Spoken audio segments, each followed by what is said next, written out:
What's going on, Lions fans? Welcome to the Pride of Detroit POD cast here on a Victory Monday with the Lions now pushing their season record to 6-3 after a 44-22 win over the Washington Commanders. I'm your host, Miko. You can find me over at Twitter at the Miko Scott. Joined once again by my amazing co-host. First and foremost, we have your senior editor over at prideofdetroit.com, Ryan Matthews, who is looking very well. Now that you put the glasses on, now you look like somebody's grandfather. I'm not even gonna lie to you, with the mustache, the glasses, and the hat. I almost feel like I need to help you cross the street now. Well, I don't need any help because I'm the one calling plays, Miko. I'm the one calling the shots. So, but I'm happy to be here, despite it being like 12 degrees outside. This is a joke. I was gonna say, yeah, snow was not supposed to be here this soon, but it's here, and apparently with snow comes an amazing offensive performance, which we're going to talk about that and a whole lot more. But first and foremost, we got to introduce your editor-in-chief over at prideofdetroit.com, Jeremy Reisman at Detroit Online over there on Twitter. Jeremy, you're looking about the same age as you normally do, even with the glasses on. I'm not sure if that's a compliment or not, but all I want to say is you and me were wearing glasses before it's cool, so we're ahead of the curve here. Oh yeah, yeah. We don't need to just, throw on the glasses to all of a sudden, transform into these amazing, play callers and shot callers over here at Pride of Detroit. But apparently that's exactly what happened when Dan Campbell, I guess that's his version of donning the cape, is that he just throws on the glasses and this offense hits another gear. Again, a game where we see the Lions put up 44 points. And there's a lot of things that we could be talking about. We could be talking about the fact that Jared Goff had, I believe, is only his second 300-yard game of the season. We could be talking about Jahmyr Gibbs going for nearly 200 yards, all-purpose yards. We could be talking about Jamison Williams' second, 100-yard game of the season. But no, the story that is worth talking about is Dan Campbell donning the shades and taking this offense to a completely different level.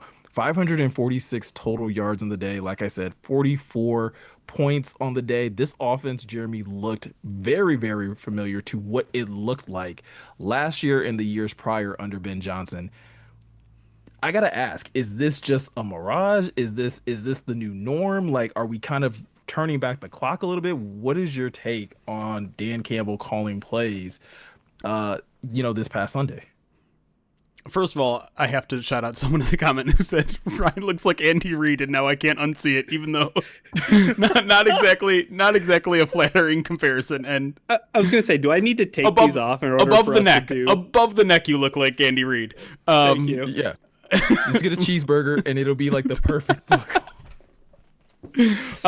No, I mean, before we get to longer conversations about whether this is sustainable and all that, I kind of want to just stop and commend Dan Campbell for making a move like this, because I think it was an incredibly hard decision.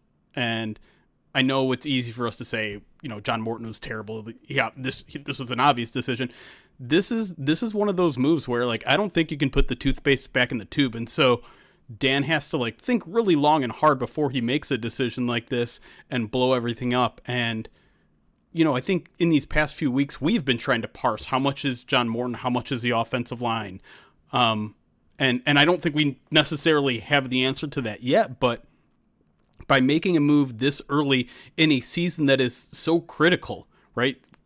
Unlike 2021 when Anthony Lynn got demoted, there's actual stakes to the season. And so when you make a move like this, you have to think it through, and you have to make sure you not only think it's right, but you're almost certain it's right. And so I don't have the balls to do that, if I'm quite honest. I tend to let things linger and hope that they turn around on their own. But Dan has a firm grasp on this situation, and he obviously has a pretty firm grasp on the team, their strengths, their weaknesses.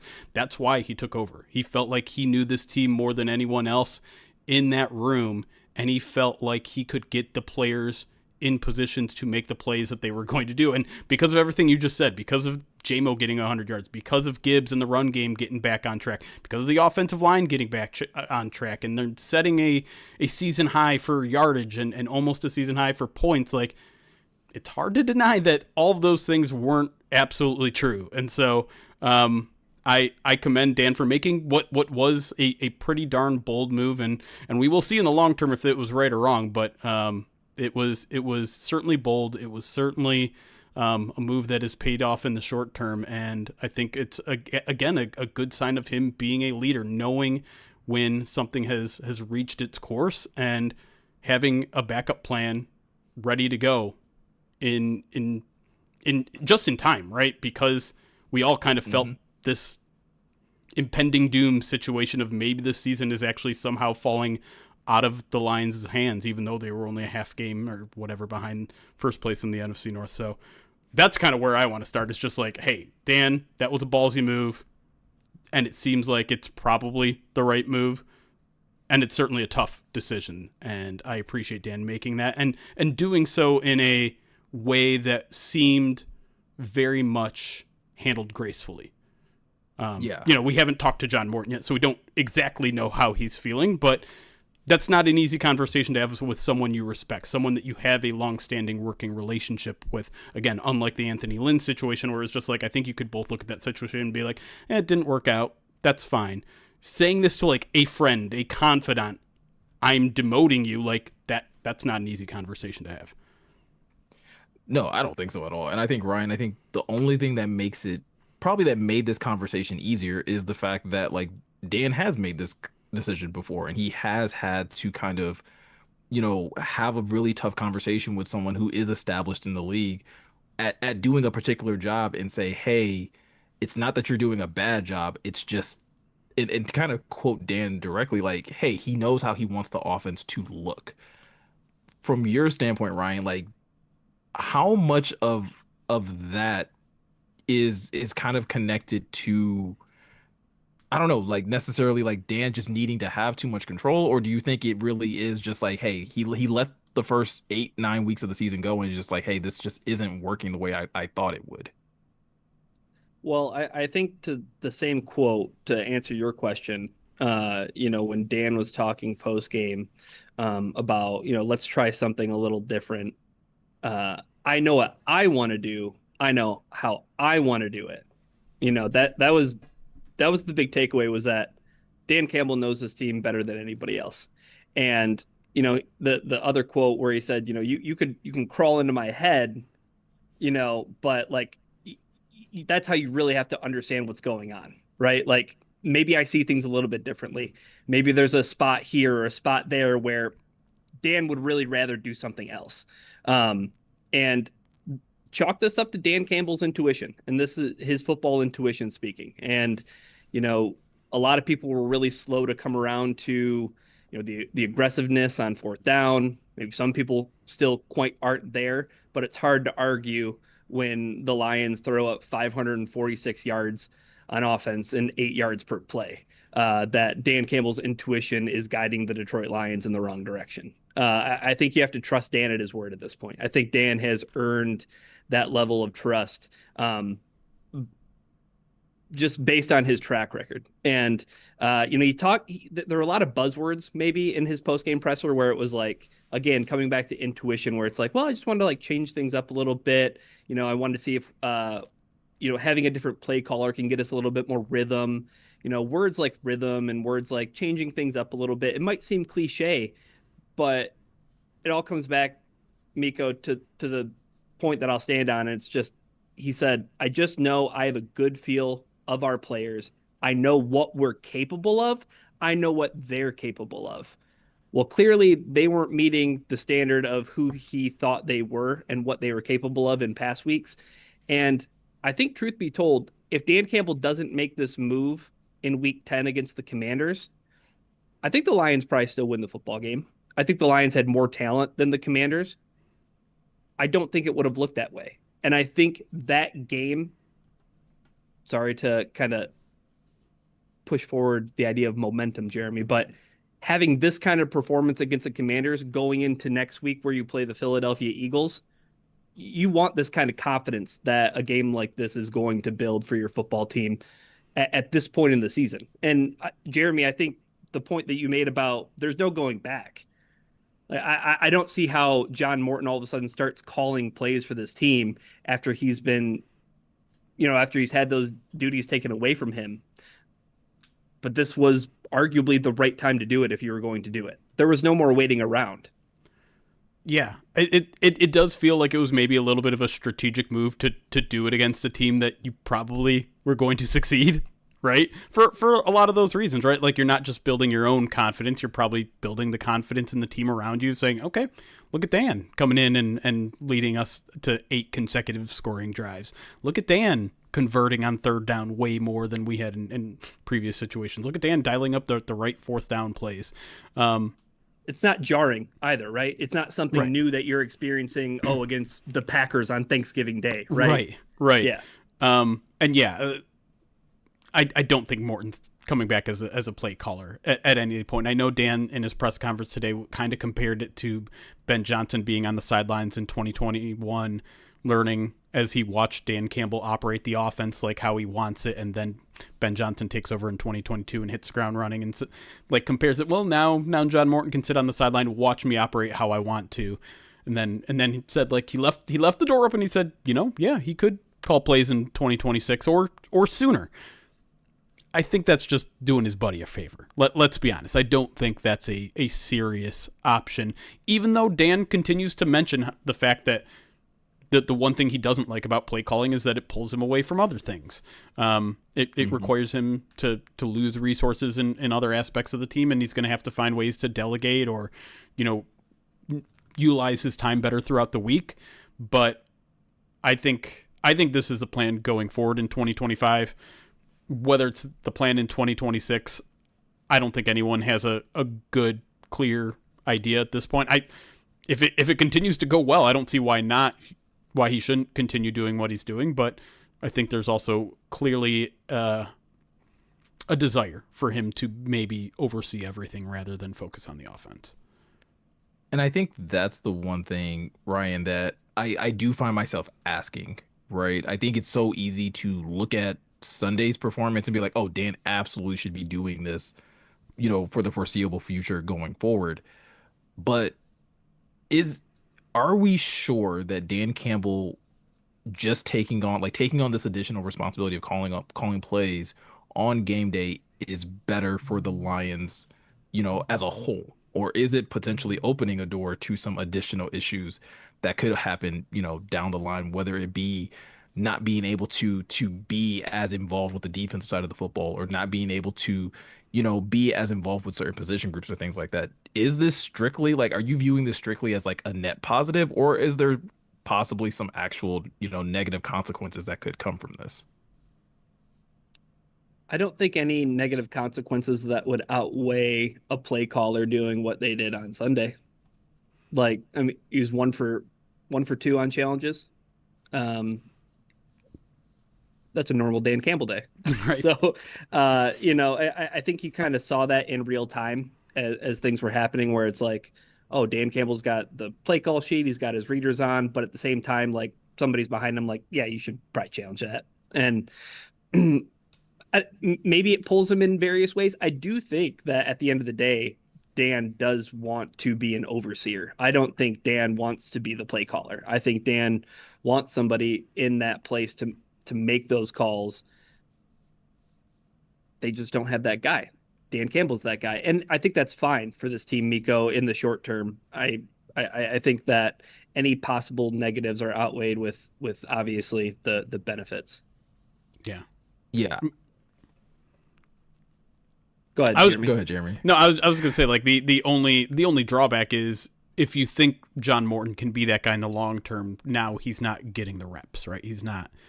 I guess he's getting the mental reps, if we want to compare this to just like a guy on IR. He's the offensive coordinator on IR, where he's just going to sit in the booth and watch. Now, obviously, he's doing a lot more than that, and Dan Campbell continues to reiterate how important he is Monday to Saturday in terms of building the game plan, in terms of building, plays that he thinks works well, in terms of being critical in the passing game, right?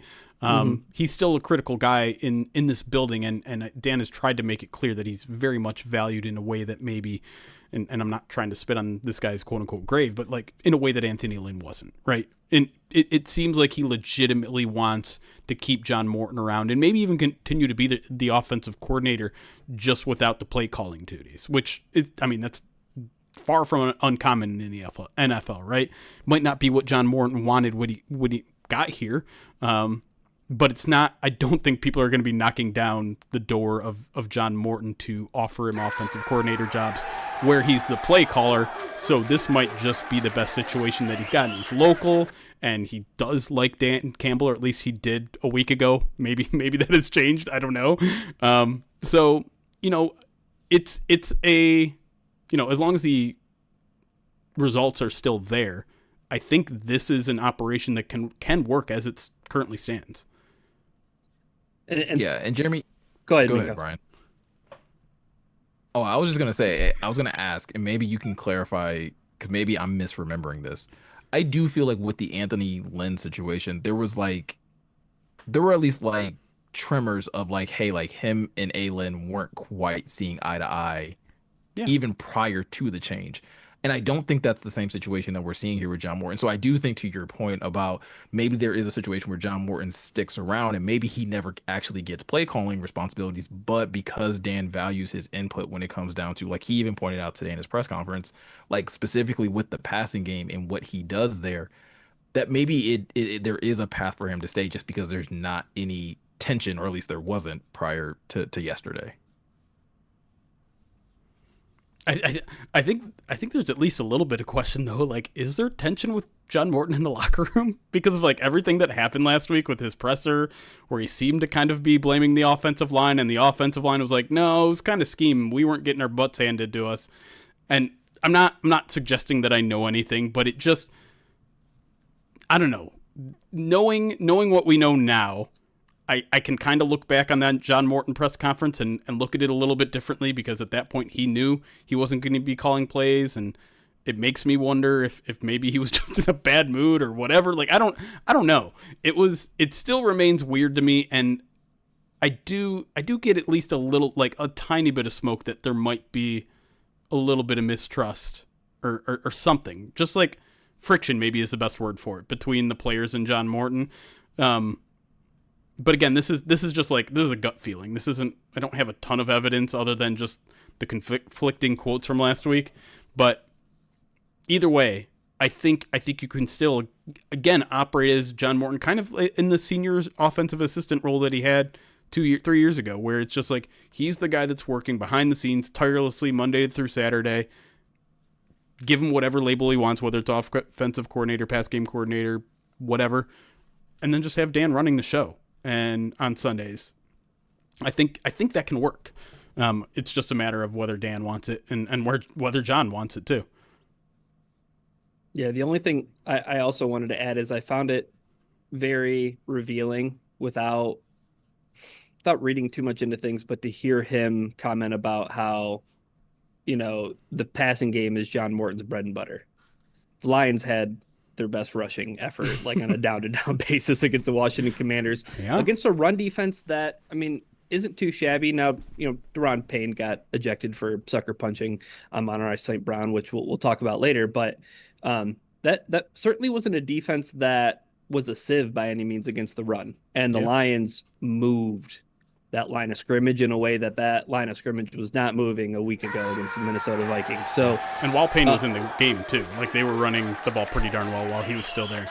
Oh God, I mean, the first play of the game was duo for like 7 or 8 yards with Gibbs, and maybe if he has a shred of more daylight, he's able to cut that up for a huge run. But I did find that revealing that he made sure to give Johnny Moe his props for the passing game, and the Lions had their best performance on the ground this season. So, and it wasn't just Jameer, it was David Montgomery. It was both those guys. And I know we're going to talk about that some more in like some individual performances, but I think at the end of the day, there's so much more to play calling than just knowing the offense and knowing the players. And I know Dan highlighted those things, but I think a lot of the play calling is gut feeling, and it's a lot of intuition. And I think we've seen in the past, like, the Kansas City game, that was a drive that led to, would have been a touchdown on the opening drive. The week before against the Minnesota Vikings, great drive to open the game, score a touchdown. They've had early success, but then they've stalled out.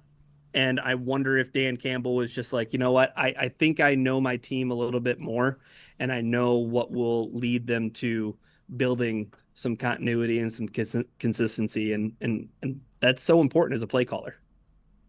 Yeah, I think for me that was probably like the biggest thing that I noticed. Like obviously there is the success, there is the getting first downs, there's getting points and things of that nature, but it was just like the flow of the offense where everything just seemed to be flowing in the way that like we're accustomed to, right? Whether it was mixing up what you thought they were going to do on, third down or on second down or whatever the case may be, or there was that stretch, or there was that one specific drive where it was like heavily Jamison Williams, and it was a lot of the same plays, but it was just like whether it was Dan or John Morton or whatever, the combination of the two found something that worked. And it's like playing Madden with your little brother and he just spams the same play because he's like, oh yeah, you don't have an answer for this.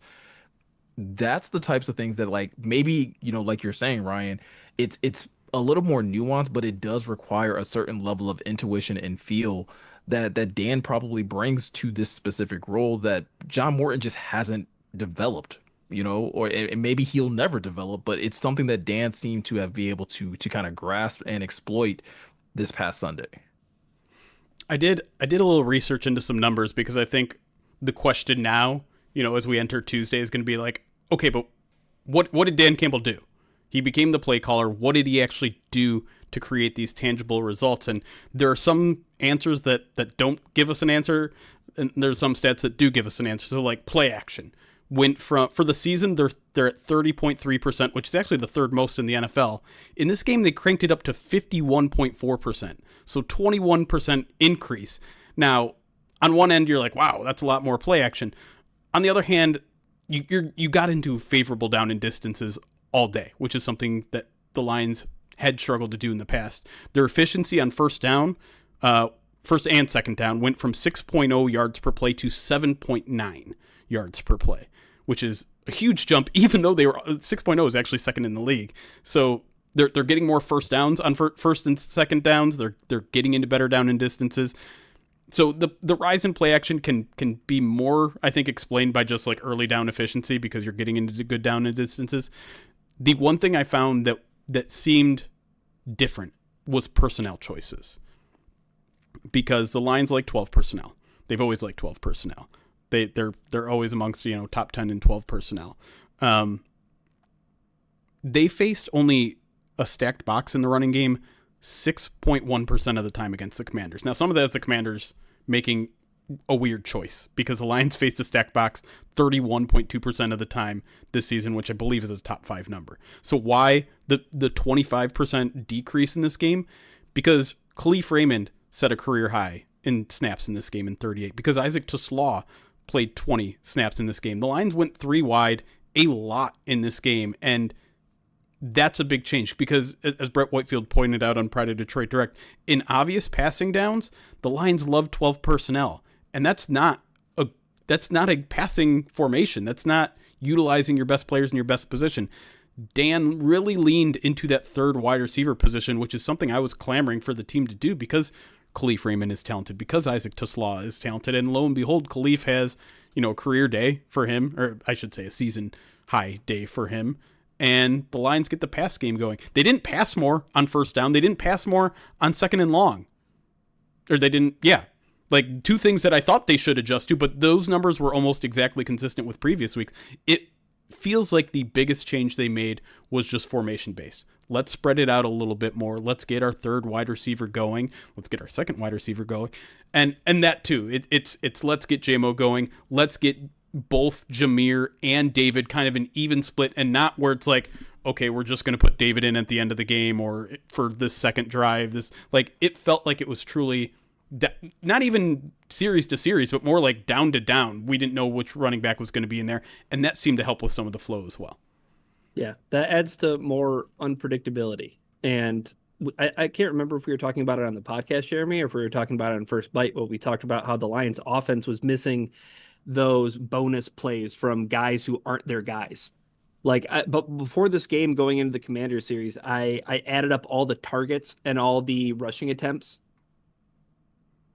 92.6% of the attempts and the targets were to the guys that you'd expect them to be. Amon-Ra, J-Mo, Laporta, Gibbs, Montgomery. Like those 5 guys made up 92% of the targets and the carries. And this team was missing those big explosive plays or those crucial first downs from Khalif, and Taslaw gets involved in the game this week too. That's what they were missing, and I think that what you're pointing out is incredible because it's more important than, are you passing on first down? Are you running the ball on first down? What are you doing on second down? No, who do you have out there on the field? Yeah. Who do you have out there on the field? Because if you have the right guys, if you have the right setup, I think on the first drive, Jeremy, they were going jumbo personnel. They had Dan Skipper out there. Yeah. And they went to the 6 offensive linemen. That's something to lean into. And also, it doesn't just feel like it was, but like outside of the Green Bay game and the Cleveland game, the Lions had scored a touchdown on their opening drive in every game. And, that's great. Awesome. What a great way to start the game. Well, the Lions did that, and they kept things going all game long. So I think the Lions got it figured out, Miko, when it comes to play callers. The one other stat I want to throw out there really quick, and then I'll give it back to you. And I'm going to preface this with, I don't know how much I can trust it because I use like the Sumer Sports AI brain thingy, which I'm going to be honest, I don't completely trust 100%, but it fits my narrative of how I think the game played out, so I'm going to say it anyways. There you go. 12 personnel, 32.8% of the time is when they used it during the entire season. It dropped to 16% in this game, so literally cut in half. Interesting. No, and I think that's exactly what Dan was probably hoping for when he decided to take the reins this week, is that, again, be able to mix things up, be able to get guys more involved. Like we hear week in and week out how he talks about these different players. Like Khalif is someone that he has a great deal of respect for. And whenever he's brought up in conversation, it's not just in regards to special teams. It's always in the context of like, hey, we are going to need Khalif when it comes down to, on third down situations or just being able to mix things up. And Ryan, I like what you said when you talked about, again, having those different personnels out there. And it did make it very different in terms of like where guys were lining up, which guys were in motion, which guys were running what routes. I think that really allowed Dan Campbell to really kind of just serve up the Commanders defense on a platter to Jared Goff and just be like, all right, here, like this defense has no idea what you're going to do. Go out here and take advantage of them. And that's exactly what Lions fans should do when it comes down to taking advantage of great snacks like Righteous Felon Craft Jerky. Like, take advantage of these amazing saving opportunities that are out there when it comes down to using the promo code POD15. So the Pride of Detroit podcast is brought to you by Righteous Felon Craft Jerky. It's the jerky that fuels the Pride of Detroit PODcast. Each 2-ounce bag of jerky has 16 to 20 grams of protein, and each stick has 8 grams. Trust me, if it's good enough for the Lions, it's going to be good enough for you too. Righteous Felon is based in Westchester, Pennsylvania. They use locally sourced, all-natural Black Angus beef and prides itself on superior quality, revolutionary branding, and unique flavors that go beyond the stereotypical jerky offering. Guys, it's the holiday season, and this is a great time to actually, go out to Righteous Felon Craft Jerky, go over to their website, buy some jerky as a gift, right? Put it in your stocking stuffers, do whatever you need to do to be able to make sure that you're helping the family and your friends around you save on some high quality snacks. If you go over to righteousfelon.com, you can use the promo code POD15 at checkout to get 15% off your order. Once again, that's promo code POD15 at righteousfelon.com. When we come back, we are going to talk about some individual performances because, yes, Dan was out there orchestrating the offense, but there were a number of guys who had some really big-time performances that definitely deserve some praise. In addition to that, we're also going to take a look at the rest of the NFC, specifically the NFC North, and see what this latest performance by the Lions does for their chances of getting a high seeding into the playoffs. So we're going to talk about that and a whole lot more right after this.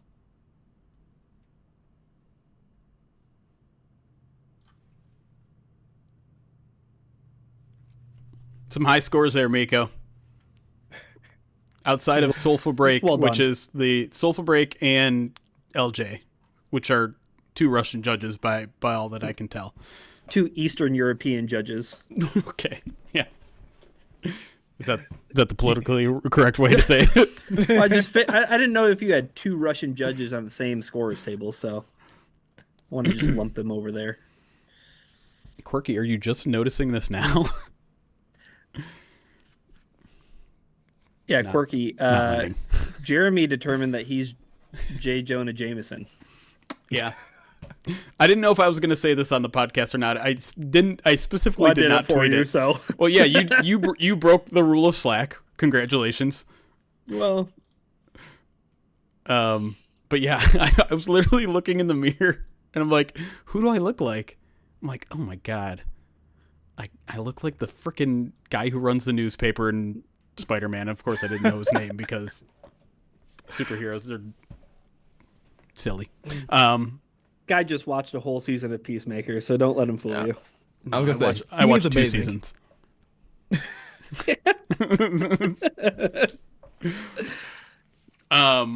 Yeah. So I don't know. He's got the grays on the side and the mustache. Trevor, get me pictures of John Morton.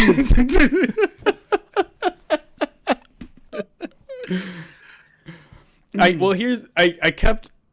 looked it up and I'm like J. Jonah Jameson, and then I kept confusing him. Oh God, what's the name? I kept calling him J. Walter Weatherman. Which, oh wow! If you remember, who knows what that's an actual reference to? That's God, what is that? It's the no, wait, come on, it's sitcom. Why is it's escaping me? Arrested Development. That's right. Yes. It's an Arrested Development. It's the guy who's always teaches the lessons, right? Yes, who constantly loses limbs to teach a lesson. Yeah. Right, I'm gonna need you to take those glasses off because I'm all I'm thinking about is that insurance commercial where it's like don't become your parents. This is awesome, actually. Like I think this is me now. I think this has to be a new channel points thing because yeah. Well, someone did donate $25 to the Rogal Cancer Center and said, Ryan, put your glasses back on in the Skip voice. Well, is it like Dan Skipper voice? Is that what that means? Or is there a different Skip? It's Skip Bayless and Shannon Sharp. Yeah. I don't know that reference. I'll look it up. There are a lot of donations that I need to get to because we got a lot of off-stream ones. We got a lot of $44 donations to celebrate the Lions' 44 points. So let me try to get through as many of those as possible. And I'll say this too. If you were one of those people that donated 44 off-stream, $25 is all it takes to write something on our faces. So if you're hanging around and you gave one of those $44 donations, you can throw in the chat what you want me or if anyone else on the staff is willing to write on their face. But let me get through them. Austin Mammoth, $44, says Dan Campbell. Dan Campbell. Abby, thank you for the $44 donation. Sulfa Break, $44 donation. Remas, $44 donation. Madi, $44.22 donation. Luke, $44 donation. Cumbo, thank you for the $44 donation. Scott, $44 donation. Joe C, a $44 donation. Impact Media Solutions, a $100 donation. Caleb, a $44 donation, says, man of my word, got to match those points. Anonymous, $44 donation, says $44 for 44 points. And RGA, $25 donations. And Ryan, put your glasses back on. I can't do a Skip voice. I don't know the quote, so I can't do it. I have the video, so I'm putting it in Slack. We can watch it. It's a good one. It's an all-timer. I can't remember. What was that after? I was watching the video a little bit. It's from it's Tom Brady era on the Bucks. That's what it was. It was when Skip took a shot at Shannon's career and said that Tom Brady had a better career than him. Yeah, and that Tom Brady was better than him, and Shannon just lost his mind. Yeah, because that wasn't even like the nature of the conversation that they were having, and he decided to take a personal shot. Okay, I have 3 requests here. One is Austin wants me to remove my glasses, draw glasses where my normal glasses are on, and then put the glasses back on. Which, sure, okay. Why not? Caleb wants me to write Daddy Dan on my forehead. Oh, huh? Sure, huh? Why not? And then Soulful Break wants me to write Herbie, who also says he just got a good report from doctors. They think his cancer can be removed, and they want to do surgery to get that garbage out of him. That's awesome news, Soulful Break. Yeah. I will do all 3 of those. I'll do all 3 of those. I'm going to go do it in the bathroom so that I can manage it and not be too distracting while you guys talk about whatever you want. Sound good? All right, chat. Ask us anything. All right. I'll be right back. Oh man. Awful good time yesterday. But yeah, Soulful Break, I want to say shout out, man. Good news from doctors is always good things, especially around, this time of the year. Absolutely. So Ryan, I gotta ask, when Jared Goff is throwing touchdowns at this point, like how much of it is excitement and how much of it is like, oh, I gotta, that's 10 more nuggets. Yeah, there definitely is part of me on when the Lions were entering the red zone, it was a lot of like, well, you can definitely lean on the run game here, Dan. Nobody's going to be mad at you for not leaning on the run game here. So I'm up to 50 nuggies. Yeah, you are. And there are 3 more football games to be played this month. So, And one of them is against the Cowboys, and that's the one I feel. That's the one I feel bad for you about. well, that one is in December. Oh, is it? It is. So Okay. I have Philadelphia, New York, and Green Bay left. Which admittedly, like, I mean, even if Jared only throws 2 per game, Oh, it's backwards. like I'm at 110 nuggets. Yeah. Yeah, you are. I don't think I eat 110 nuggets in one sitting. One I mean, I guess we're gonna find out, but I was gonna say we're gonna find out how many you can eat in a sitting. well, the thing that sucked, Miko, yesterday is while we were getting beat up, you had the JMO touchdown Yeah. throw another mile onto yours, and you're at 2, right? Yep. Since the offense did so well, Jeremy was not penalized That's right. because Jack Fox wasn't on the field. I mean, Nope. Jake Bates could have Okay. kicked a 50-plus yard field goal, but the offense was too The good. offense is too good. Yeah.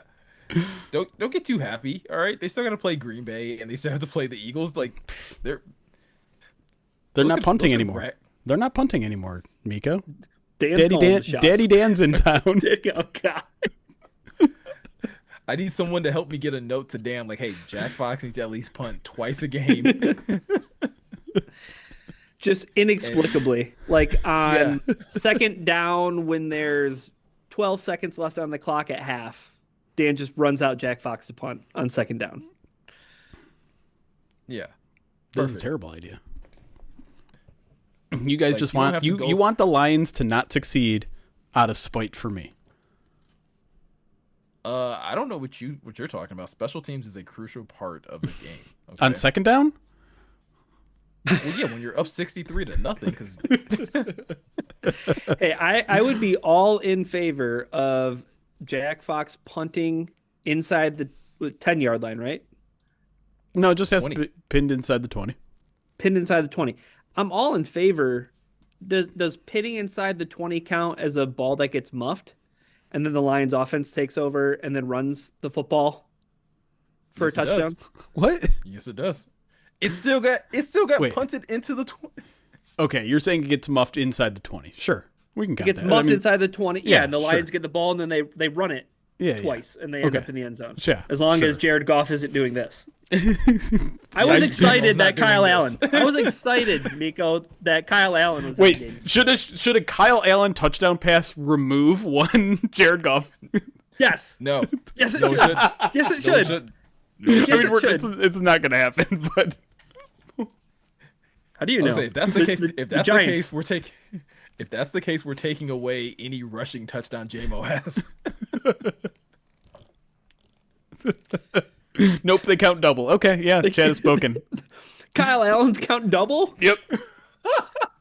Oh my gosh. If Kyle Allen has at least 2 touchdown passes in the month of November, you have to start a Kyle Allen chant in public as well. That's just gonna get someone to call 911. And I think it Might has someone to be answer you. it has to be in the cadence of "Let's Go Red Wings" because I think that's the only way it works. Kyle Allen. Yeah, That's the only way it works. yeah. I like the idea of just adding stipulations to your guys' stuff. Yeah, you like doing that? Yeah, that's fun. What if a non Ooh, if Jack Fox throws a touchdown? TD, if Jack Fox throws a TD, which I mean it could happen.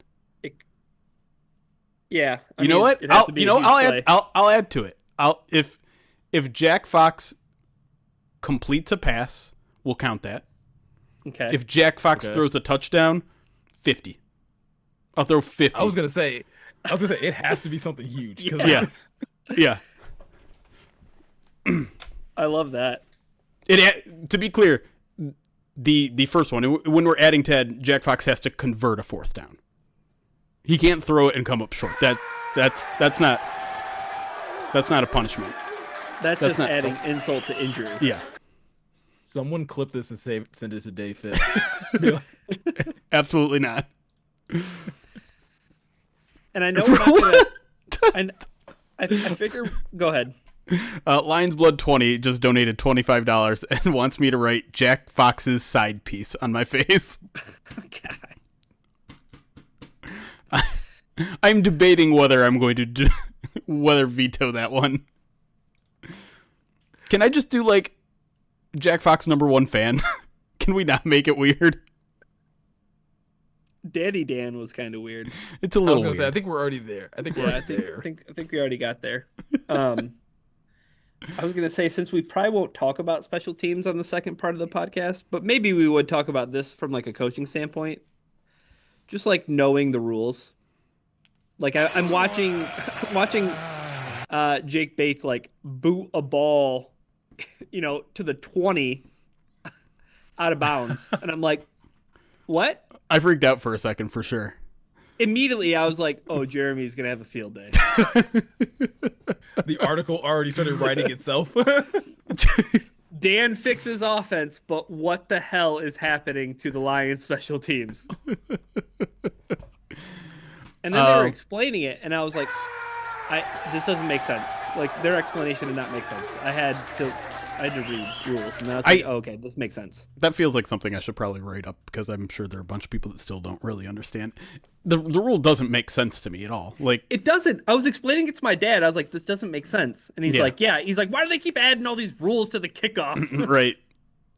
And I'm sure there's some reasoning behind it, and I should ask, oh God, who's the guy who does the Prime Cast announcing, like he steps in and keeps talking about like, this is why we use pressure rate, blah blah blah blah blah blah. Sam Schwartzstein. Oh, I know that's on the Thursday night broadcast. Yeah. He has I think he had a big hand in the new in like designing the new kickoff rules and things like that. So I bet if I reached out to him, he might be able to give me a good answer on why the rules are like they are. Really quick before we get back into whatever we're discussing, I guess, weird kickoff rules. Doskib dropped a $255 donation and 44 cents. Did it play? I didn't hear it. It did. I saw it. Do you want me to play it again? Yeah. I absolutely will. Twice as nice.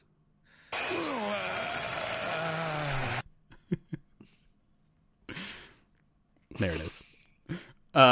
Ken Fletcher with a $44.22 donation said, this is what we're doing every week, correct? And can I get Miko's all-time favorite defensive back on Jeremy's face?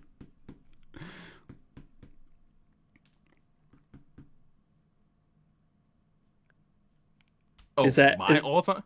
Yeah, is that Fatu Melifonwu who had an interception on Sunday? He had an interception? He did. Oh, I didn't know that. He picked off Josh Allen. I'm just gonna go I heart Jack Fox. Is that I think that seems fair.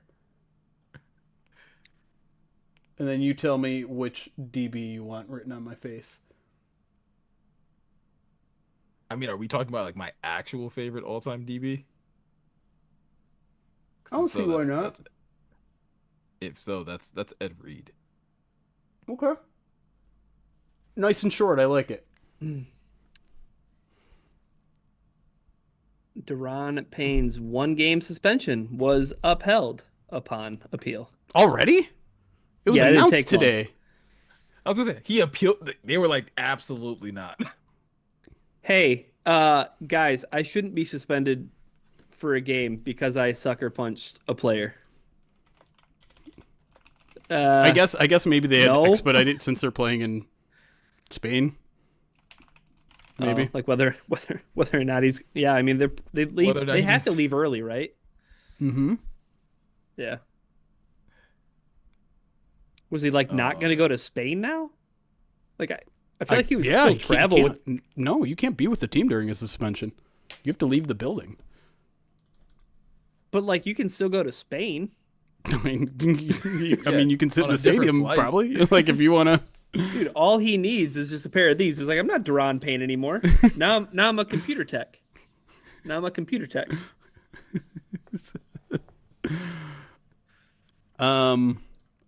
me see if I can update the thing at the top. There we go.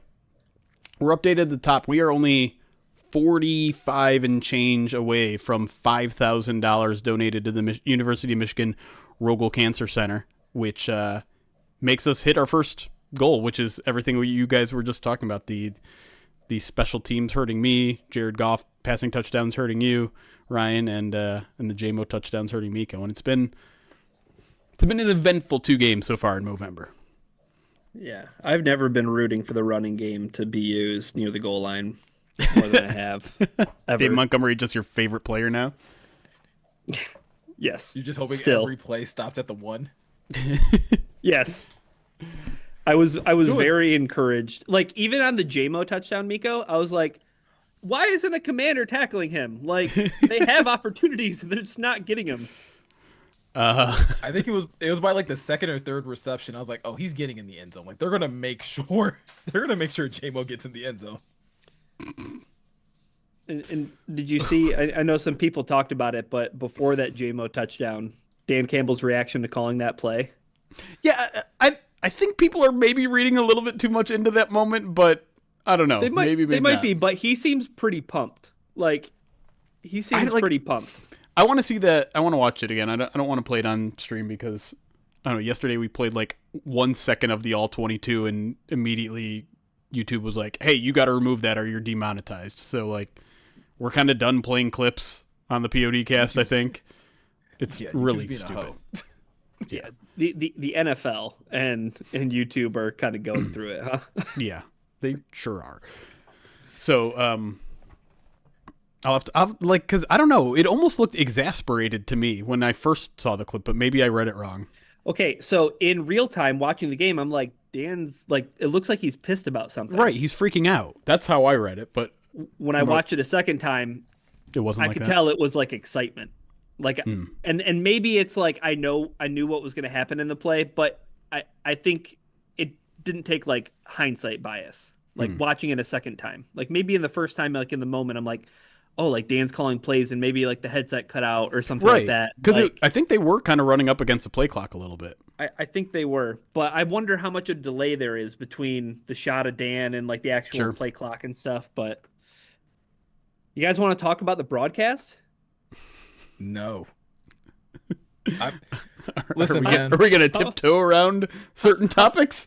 How many 6-7 jokes, Miko, can you fit into the break? I'm so glad I muted my TV. That's as much as I'm going to say about that specific segment. I don't want to get into the political aspect of it, but this is why I don't like the Manning cast. Like when they bring a celebrity guest on, it like suddenly it's not about football anymore. And suddenly you're missing all the action and you're missing all the nuance. And as someone who's covering the game that needs to know all the details of what's going on, it was an enormous distraction for me. And this they don't do that during regular season games. They do it during preseason broadcasts, right? They do that all the time. And oh sure, yeah, they have like a lineup of guests, right? And in some cases, like when you're bringing on Brad Holmes, and we only get to talk to Brad Holmes 4 times a year, that's valuable to me. Otherwise, I'll be honest, it's not. I wish preseason broadcasts wouldn't do that either, but it's just a distraction. Like it's a distraction. When Rock Ya-Sin gives up a big play and there's a flag on the play, and it's never told to me what just happened, and I don't get a replay on why Rock Ya-Sin is flipping out. Mm-hmm. That pisses me off. That's annoying. That is taking away from what was already a pretty crappy broadcast.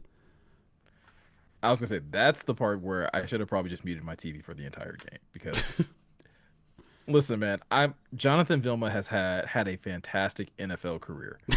How the hell he has ever lobbied that into a broadcasting career needs to be investigated.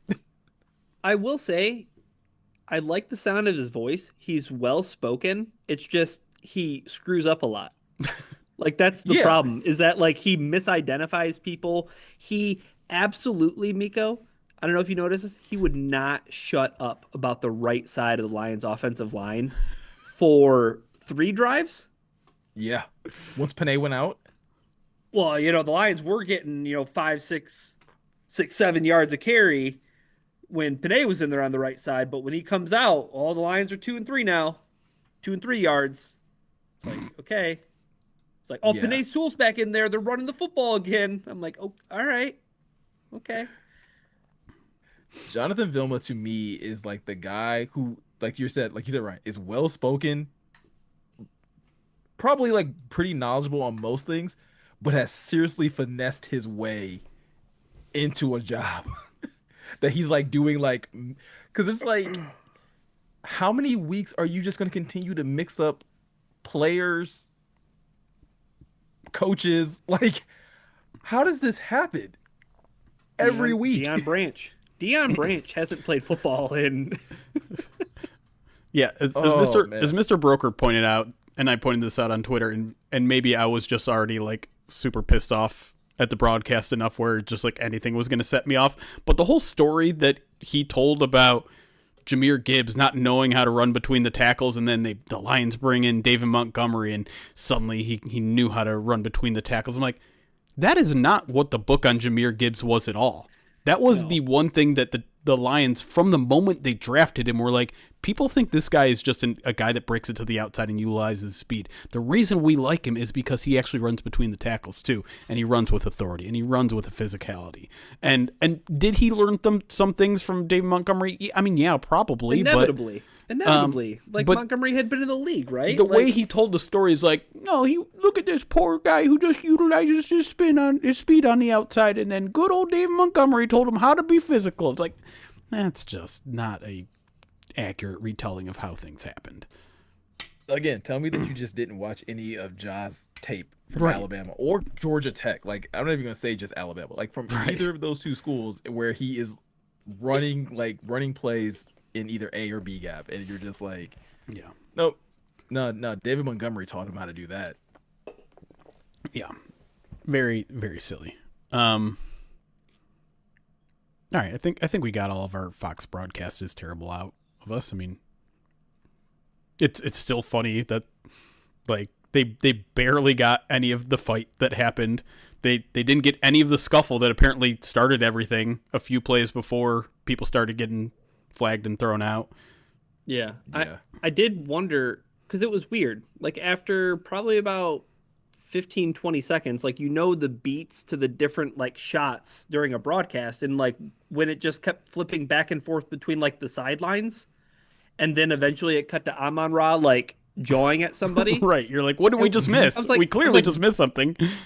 So then I was wondering if it was like intentional. Like the Fox broadcast isn't going to show any of that until like they figure out what it is or what had happened. They were late to injuries. There were guys that are injured and were like, yep. Graham, I think, was one where it's just like, what's happening? Graham was one, unless you like were watching, it was like in the background. Right. Like you could see his fingers like gripping while he was like laying on his stomach, and it was like, the Khalif catch.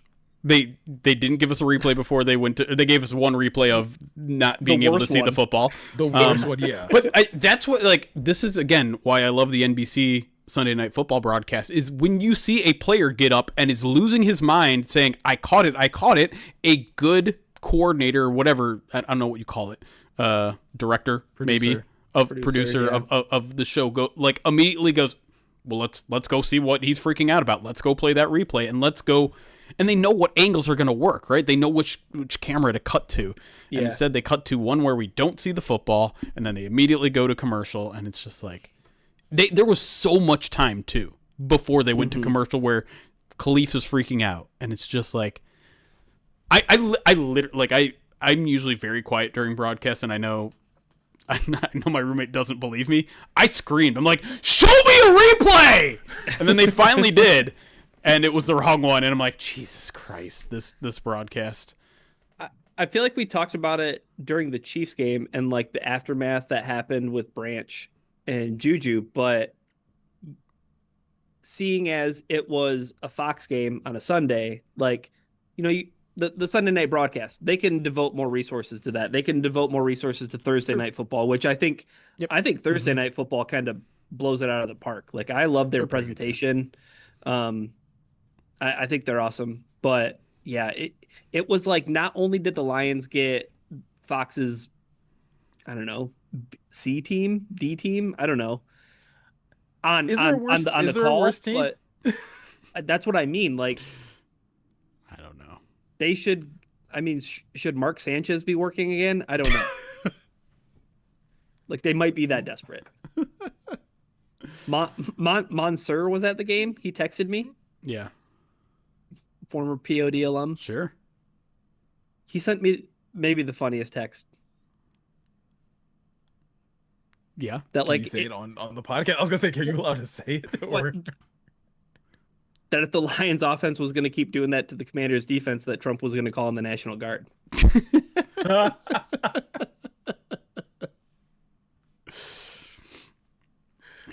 Yep. Not bad. It was a whooping. It was a whooping. It was a whooping. All right. I have a whole bunch of Twitch alerts to get through. We also have some mail to open up, which I'd like to do in this. Yeah. And then if we get two more $44 donations, we cross over $5,000, and that means a spin on the Wheel of Pain as well. So, all right, let me get through the Twitch alerts and YouTube alerts. Trappin, thank you for subscribing over on YouTube. D-Lines for Life, 20 months subscribed to the channel. That happened off stream, but thank you so much, D-Lines for Life. Das Gibb, 49 months subscribed to the channel. Appreciate that. David Lunch, 33 months, says, suddenly inspired to start wearing my glasses. So I'll put them on. Justin Sane, 42 months subscribed on Twitch. John Johnson, 14 months, says, I'm falling in love with Dan all over again. I get it, man. Knoxville Lions fan, 40 months, says 40 months to a 40-burger victory. Cheers all, and thanks to the POD crew for all you do during Movember. Thank you. Appreciate it. And thanks to everyone who's donating. Robo, thank you for the 45 months subscribed on Twitch, says Victory Monday. Am I the only one that, like, gets weirdly excited about the Holly Campbell trip for coffee every Victory Monday that she posts on Instagram? I don't know why, but I like watching the Campbells do a little slice of life and have their own little tradition, and watching them load the dogs up into the car. It's comfort. Miko, I'll speak for myself, but while I love that, it, like, physically pains me when she, like, will send the picture of, like, the trash with, like, the coffee cups because they lost. She did that last week. She did that last week, and she's done that after losses, and I'm just like, the Lions lost, and the Campbells aren't happy. We lost our opportunity to see the dogs file up in the car. No dogs and pup cups. So sad. And happy Starbucks employees who know it's coming. Well, that's going to push over $5,000. $100 donation from our good buddy Joshua Mercer. Thanks, Joshua. Appreciate you. We will do a Wheel of Pain spin at the end of the stream as we cross over our first full donation goal of 5,000. What's up for 10,000? Is that the jump into the stands goal? I believe it is. I believe so. Yeah. So we're already halfway there, which will be very fun if we get there. Very silly. And as we get close, I'm already realizing as we get closer to $10,000, I'm growing less and less confident that I'm going to be able to do it. That wall's getting a little Yes, higher. Yes. 5K was activating the chicken nuggets for Ryan, the up downs for me, and the mile run for Miko, based on Lions stats, skills, whatever you want to put, however you want to say it. Duck Lion, thank you for the 33 months. That's 33 month for my boy Vaki. got himself a kick return. 1, maybe 2. A couple of them. Thano TV 34 months says Vilma is the Matt Patricia of broadcasters.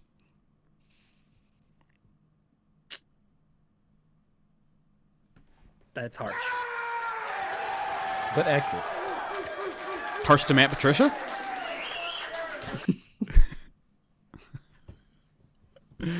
I usually don't get too involved in like the hating on commenters because I'm barely listening to them most of the time, but it's more the production stuff that bothers me. It's the not replays, it's the missing calls. Yeah. Well, yeah. Up until recently, like Tony Romo was the only color commentator that I just didn't like because I just felt like he just tries way too hard to be likable, and it's just insufferable. But Jonathan Vilma just does a bad job. Like there's no other way of like he does a bad job. Yeah. Miko with a $46 donation says, since Jack Fox didn't punt, enjoy that wheel of pain. Austin Mammoth with another 44 says, this is from my wife in Dan Campbell We Trust. She says I have to sleep on the couch until an emote gets added. Crap, I forgot to add your emotes. I'm sorry. We'll get those added, I promise. Coffee Server 3 months subscribed on Twitch. Says 3 months of good content. Hey, thank you, Coffee Server. I'll take some of your coffee. I almost got some coffee today. Some free McDonald's coffee via Monopoly. But I decided I wanted a smoothie instead. I have a couple of those rewards sitting on my phone. You just reminded me. I hate that you can't use more than one in a transaction. It's ridiculous. 2 of mine disappeared. Absurd. All right. I think we're caught up on everything. Yeah, we're caught up on everything. So, mail time? Mail time? Mail time. Mail time.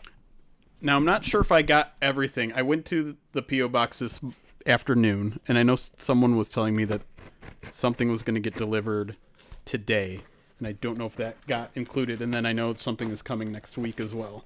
So there's stuff on the way, but we have 2 things, and I kind of get the feeling one of them has been sitting there for a while, because I think I know what it is, and it's actually kind of addressed to Ryan specifically, and I know you were talking with someone about developing something, and I think that's what this is, if you're picking up what I'm putting down. Does it have a certain aroma to it? It could, because the address has the word roasting in it from the company. That might be it. Anyways, I am not sure what this one is, but it's very heavily packaged, so I'm having some troubles. And maybe I should just rip it, which is what I'm going to do. If you guys ever want to give us anything or donate something to be auctioned off or raffled off for Movember, you can send stuff to us using our P.O. box, which if the address is available, if you just type in !mail or !P.O. box. Oh, dang. We got some cards to give away. This is from our friend at Reclaim Customs, who, if you remember last year, made trading cards from us. Let me read it because it comes with a note. It says, Jeremy and POD, you guys, I hope you'll accept these cards for your Movember fundraiser. The Isaac to Slaw card is one that I made. I embedded the team-issued Lions jersey swatch and had Isaac sign it. It features a photo of him catching his first TD pass in Green Bay Week 1. Truly a one-of-a-kind piece. I'm also including a Dan Skipper card we made from his first TD he scored versus Buffalo last year that he also autographed. Lastly, there are a few packets of Barry Sanders cards. For you guys have the best football content out there. I will be a subscriber for life or as long as you're making content from your favorite mispronounced username, eWagonMaker. Yes, you have permission to say my name if you read this on the podcast. Eric Wagonmaker. I think I'm saying it wrong again. But if you're here, very much appreciate it. That's awesome. Let me show Dude, you I guys. can't wait to see these. These are Yeah. gonna be sick. So here's the Isaac Teslaw one, which Oh, dude, Oh, Awesome. That's so cool. that's filthy. that's incredible. Comes with a message on the back. The Lions rookie Isaac Teslaw made a statement in his debut at Lambeau Field in the fourth quarter against the Packers. He pulled in a stunning one-handed touchdown catch that immediately turned heads at 6'4". Isaac Bleen's size, toughness, and sure hands, having gone his entire college career without a drop. That mix of reliability and big playability has Detroit fans excited about what's ahead. Yeah, that's awesome. Super cool. Yep. Dan Skipper celebrating his touchdown, again signed, also looks absolutely super cool. Oops, realize not centered. Yeah, LJ, these are like 101s. Like these are Yeah. custom cards. Yes, all these are custom, so they're made literally by Reclaim Customs, Eric's company. So yeah, one of one. These Barry Sanders ones are not necessarily one of one. So like, there's several packages of them. So there's like, I don't know, 4 Barry Sanders cards in here, Oh, cool. Yeah, yeah. and he's got four packets of them. All these are Nice. the same Barry Sanders packets, and actually, I'm sorry, 5. There's another one. So we'll have to figure out exactly how we want to do these. I feel like these maybe should be auctioned off since they're so damn cool and one of a kind. Oh, And yeah. then maybe we'll Oh, give yeah. these away throughout the month. Mm-hmm. That's super cool. Is Wagonmaker in here? Have we seen him in the chat? I don't think I've seen him, but that's pretty incredible. Next time we see him, someone at me in the chat so that we can personally. I feel bad that he's not here when we're doing this, but that's super awesome. And I'm gonna try to get the auction going this week. I have to talk with my contact at the University of Michigan Rogel Cancer Center. I've been kind of slacking on sending them information about all that sort of stuff, but if not by the end of this week, it should be up early next week, which should give you guys 2 full weeks to get in your auction bids. All right, second package. It's a big one. This is the one that has an aroma to it. Theoretically, yes. Is Eric lurking again? He's always lurking. It's definitely. I can tell you, yes. It's definitely that one. This is from Steve. I'll call him Steve H. He says, "Hey guys, forgive the pandering, but I love all the pod and all the work you guys put into it, especially POD Direct. Easily best money I've ever spent. I hope you guys enjoy the coffee, regardless of if we can work out something out. Thank you for considering something with me." So he has made a coffee roast.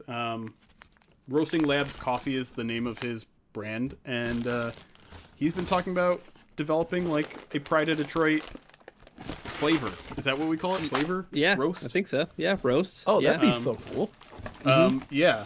So he sent us things to try out. I don't drink coffee. I don't even have a coffee maker in my house. I've always kind of thought about just getting one just because I occasionally do drink it.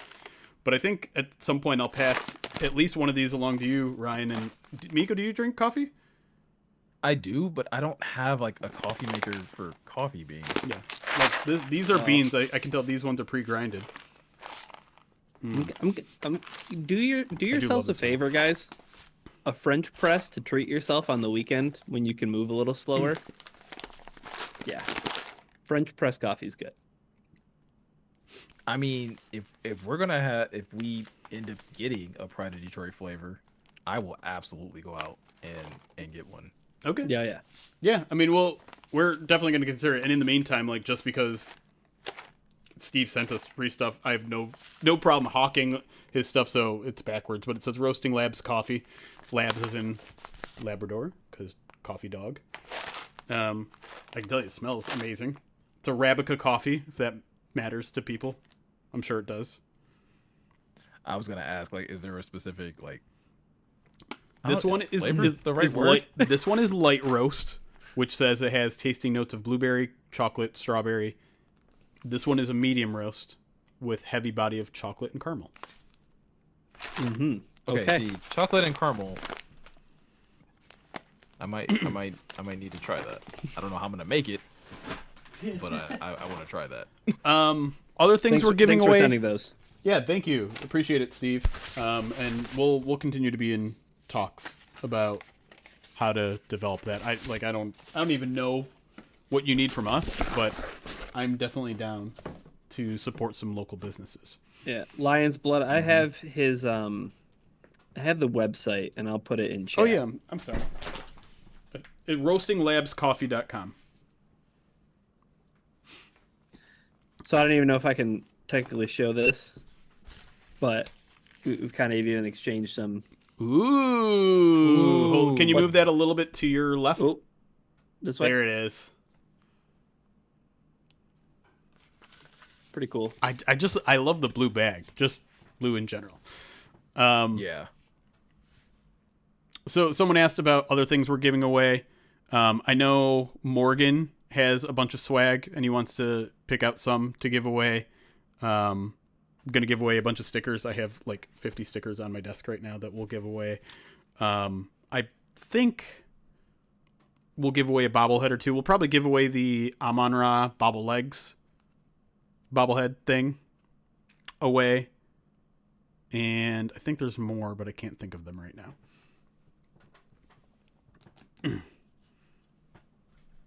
So, RGA is screaming at me in skip voice to put my glasses back on. Put your glasses back on. Do you want to play that real quick, and then we can get into the second segment? I don't. No? You don't? I don't want to risk. Oh, that's copyright fair. Stuff. That's fair. I'm sorry. No, that's okay. YouTube's being a bummer. Not Can't YouTube chat. Can't even just have fun YouTube. like we used to. I know. It's always YouTube's fault. Andrew V, thank you for the $5 donation to University of Michigan Rogel Cancer Center. Appreciate that. And I also want to reiterate too, like anything you guys give is worthwhile. Don't feel bad about giving any sort of amount, because even you guys just being here, even if you can't give away anything, and I know like times are super tough. There are people that still haven't gone back to work because of stupid government stuff. And I know prices are high everywhere. So if you can't give anything, that's totally okay. If you can give $5, that's awesome. If you can give $1, that's awesome. Anything matters. And even just being here, I also want to reiterate that like it increases our ability, our viewability, our reachability, visibility on YouTube, on Twitch. And if someone just stumbles upon this show, maybe they're inclined to donate, and you just being here helps the chances of something like that happening. I was gonna say, like, whether it's viewership or just sharing the stream with anyone, like easy stuff that we can all kind of do. 100%. Tonlog, thank you for the 20 months subscribed on Twitch. Says, so technically the Lions could not contact Hassanin this entire time until today. No, I mean, it's a good question. I don't know the specific rules. He wasn't suspended, so I feel like they could contact him. I don't think they could have him in the building unless it was under like the guise of a tryout. But I think the most likely situation was like, hey, we're cutting you with an injury settlement. Here's all of the rehab people we recommend. Mm-hmm. I wonder, could they like slide him a playbook? Probably. But like he couldn't be in meetings or anything. We would like never that, know anyway. If it wasn't allowed, we'd never know. I would say we won't find out until the fines come down and they've done an investigation. Right. Until the Lions win a Super Bowl and Minnesota Vikings fans are bored. Yeah. How like awesome was it that they not only got a body weight penalty. Oh. And like a textbook. A textbook. But then Adam Thielen gets tagged with an illegal crack side block. Dude. That they claimed Khalif Raymond had done. Like, just mwah, and they lose the game. It was just so perfect. Adam Thielen trying to act tough, Miko, is something that I can't take serious. No, and no one should. I get taken more seriously right now than Adam Thielen does on a football field in 2025. Okay. Oh I man. had a lot of fun watching that game, even though it kind of felt like the Ravens were trying to give it away late. I mean, even early too. Like, how many times were they on Minnesota's side of the field and it was like field goal, field goal, field goal? Yeah. Yeah. That's okay. My Ravens. That's why I think people are jumping a little too hard on the Ravens bandwagon right now. Like I'm now finally with, okay, they're probably going to win that division, but I don't think they're going to be AFC contenders. I don't know. I don't know if they'll be contenders necessarily, but am I afraid of the Bills? Like, who in the AFC is top dog? Is it Kansas City? I mean, it might be the Colts. No, it's the Colts. I think it's the Colts. I don't know. I don't think that Falcons team is very good. No, but I mean, but I'm you willing had to to go dismiss anything overseas as like, okay, that's a Yeah. hassle. You're not playing your best football. Yeah, I on the back of Jonathan Taylor. I think Jonathan Taylor is so yes. much more important to that football team than Daniel Jones is. And like Daniel Indiana Jones is Jones. having a great year. Yeah, don't get me wrong, but also I don't know, there's just something about that game Sunday morning where I'm in on the Colts. Like, I think the Colts are good. I don't know if they are the top dog in the AFC though. But I think there are a lot more candidates that are playing better football than the Ravens. People are saying the Broncos. I think the Broncos are playing better football. I don't necessarily believe in Bo Nix, but I kind of believe in the kind of football that they're playing that can work deep in to and their January. defense, right? Yep. I think the Chargers to some extent are playing some relatively good football. It's a little bit more inconsistent. We haven't even mentioned the 8-2 Patriots or whatever they are now. Like they finally Patriots got a might be good legit. resume win by beating a Bucks team, right? Yeah, Yeah. that's true. All those teams, because a lot of them are like so new to the AFC contender scene, I understand the skepticism because they aren't the Bills, because they aren't the Ravens, because they aren't the Chiefs. But some of those teams are playing like really good football right now, and it's kind of hard to deny. Yeah, I think if we're talking about like whether or not the Ravens are contenders, for me, it's if we're talking about like contend to get to the Super Bowl, probably not. Right. But if you're telling me like could get to the AFC Championship game strictly on the back of Lamar Jackson, probably. I just don't think the offense looks that explosive right now. But that's the point, like right now. But if you told me that like if they get in and if they had to play The Colts. if they had to play the Colts, like I would be looking at like Lamar Jackson and them might be able to pull this one out. Just because like I don't know. I think if there is anything to worry about if you're the Colts, like the last 2 weeks of Daniel Jones hasn't been like fantastic as it was like the first couple of weeks. And so like there probably is like a little bit of fear of like could he be turning back into a pumpkin? Like has it hit midnight on him? Yeah. I mean, that's the thing. That again, like that's a whole like these contenders are new to the scene.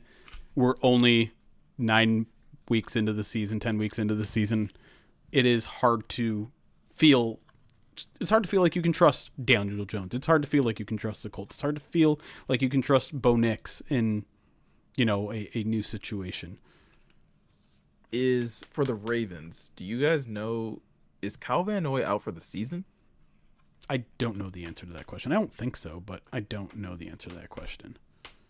Matabuike is, right? Like he's Yeah, Yeah. he's out for the season. Because I think Kyle Van Noy came back, unless he got hurt again. Like Oh, he's did he? been back in the lineup since the Lions game. Yeah. oh, Okay.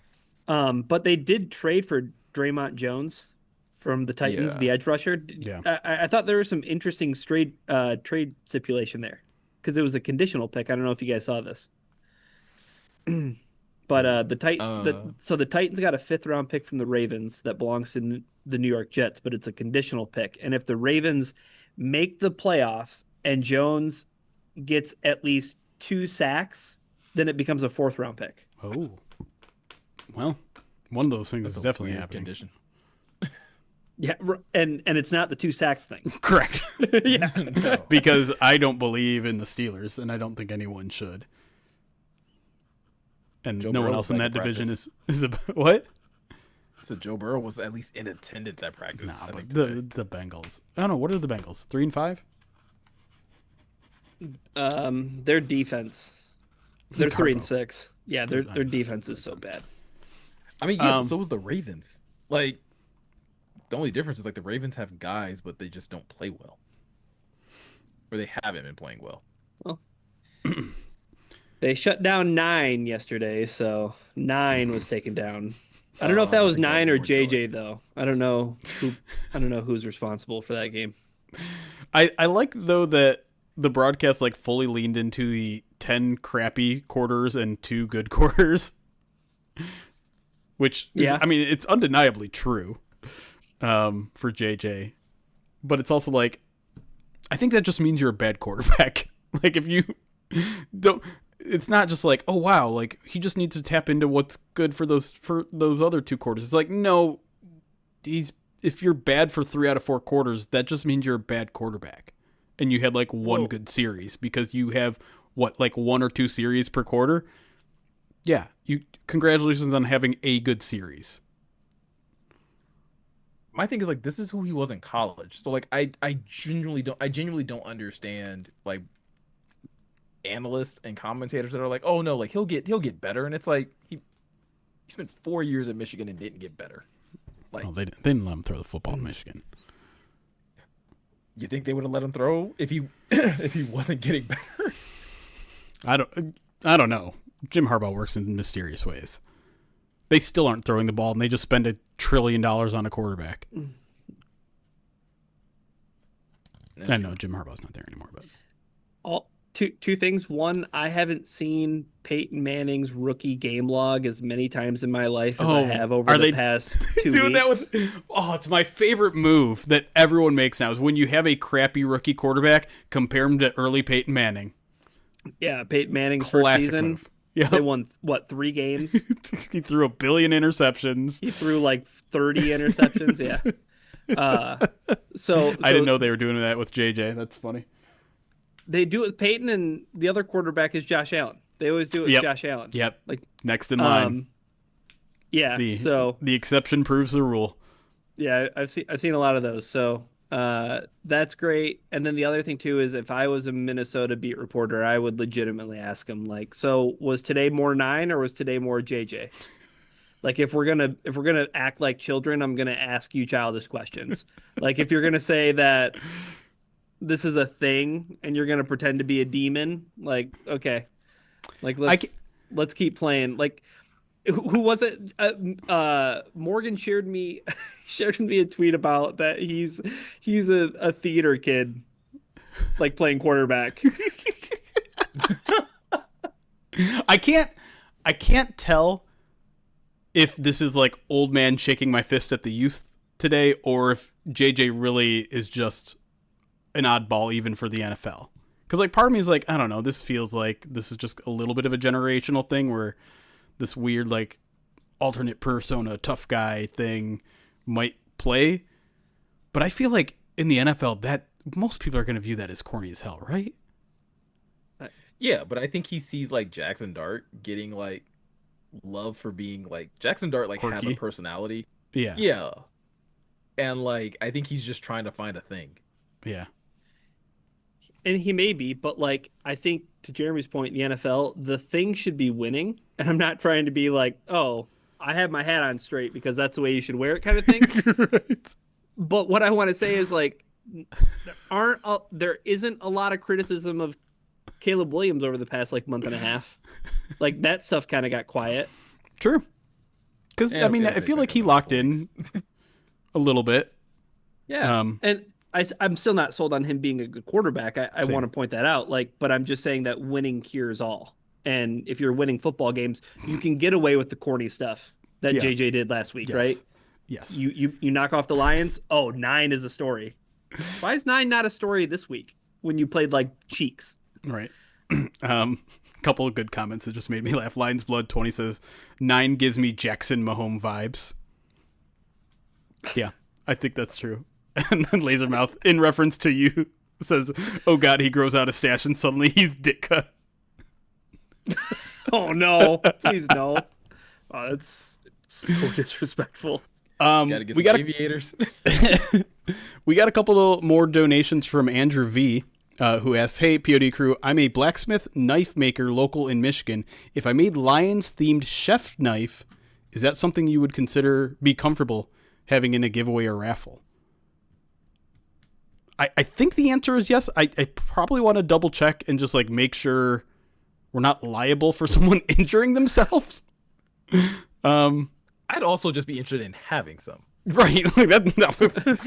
That sounds No, but that cool. that Like, does sound cool as hell. And one of my Yeah. buddies used to axe make as one of his hobbies. Okay. And he actually ended up what was the name of the Tigers pitcher who was like living an outdoorsy lifestyle? Oh, oh, He sold him an axe, and I'm like, that's the coolest thing ever. So I have a lot of respect for people who do that.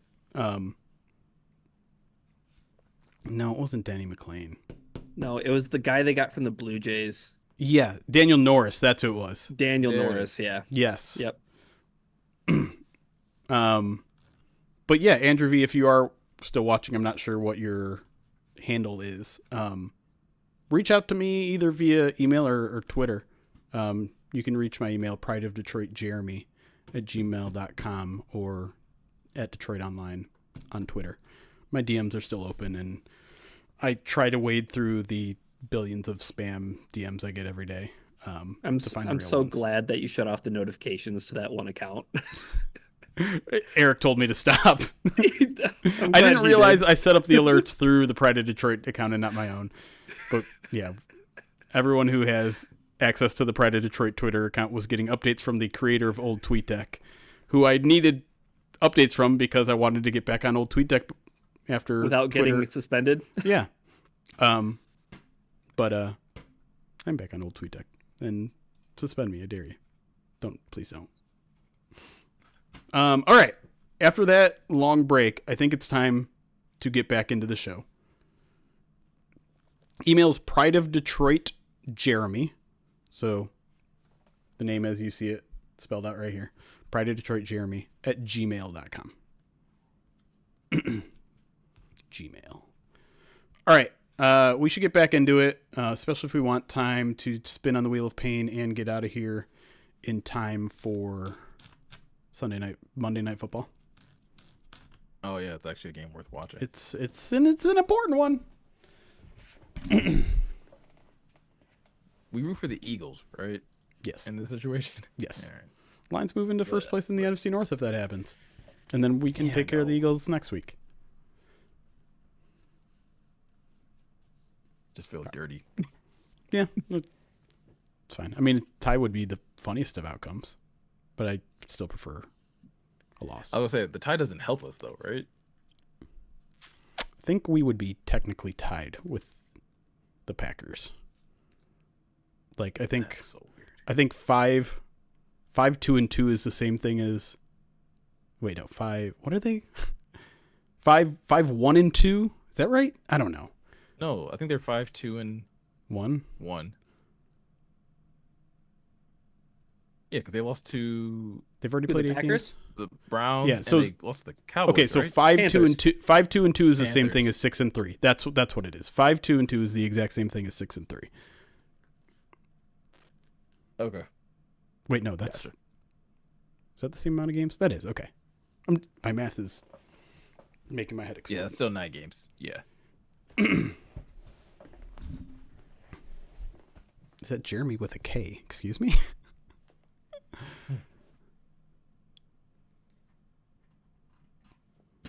Yeah, I have YouTube TV, but I also have a digital antenna, so I will be watching on ABC. All right.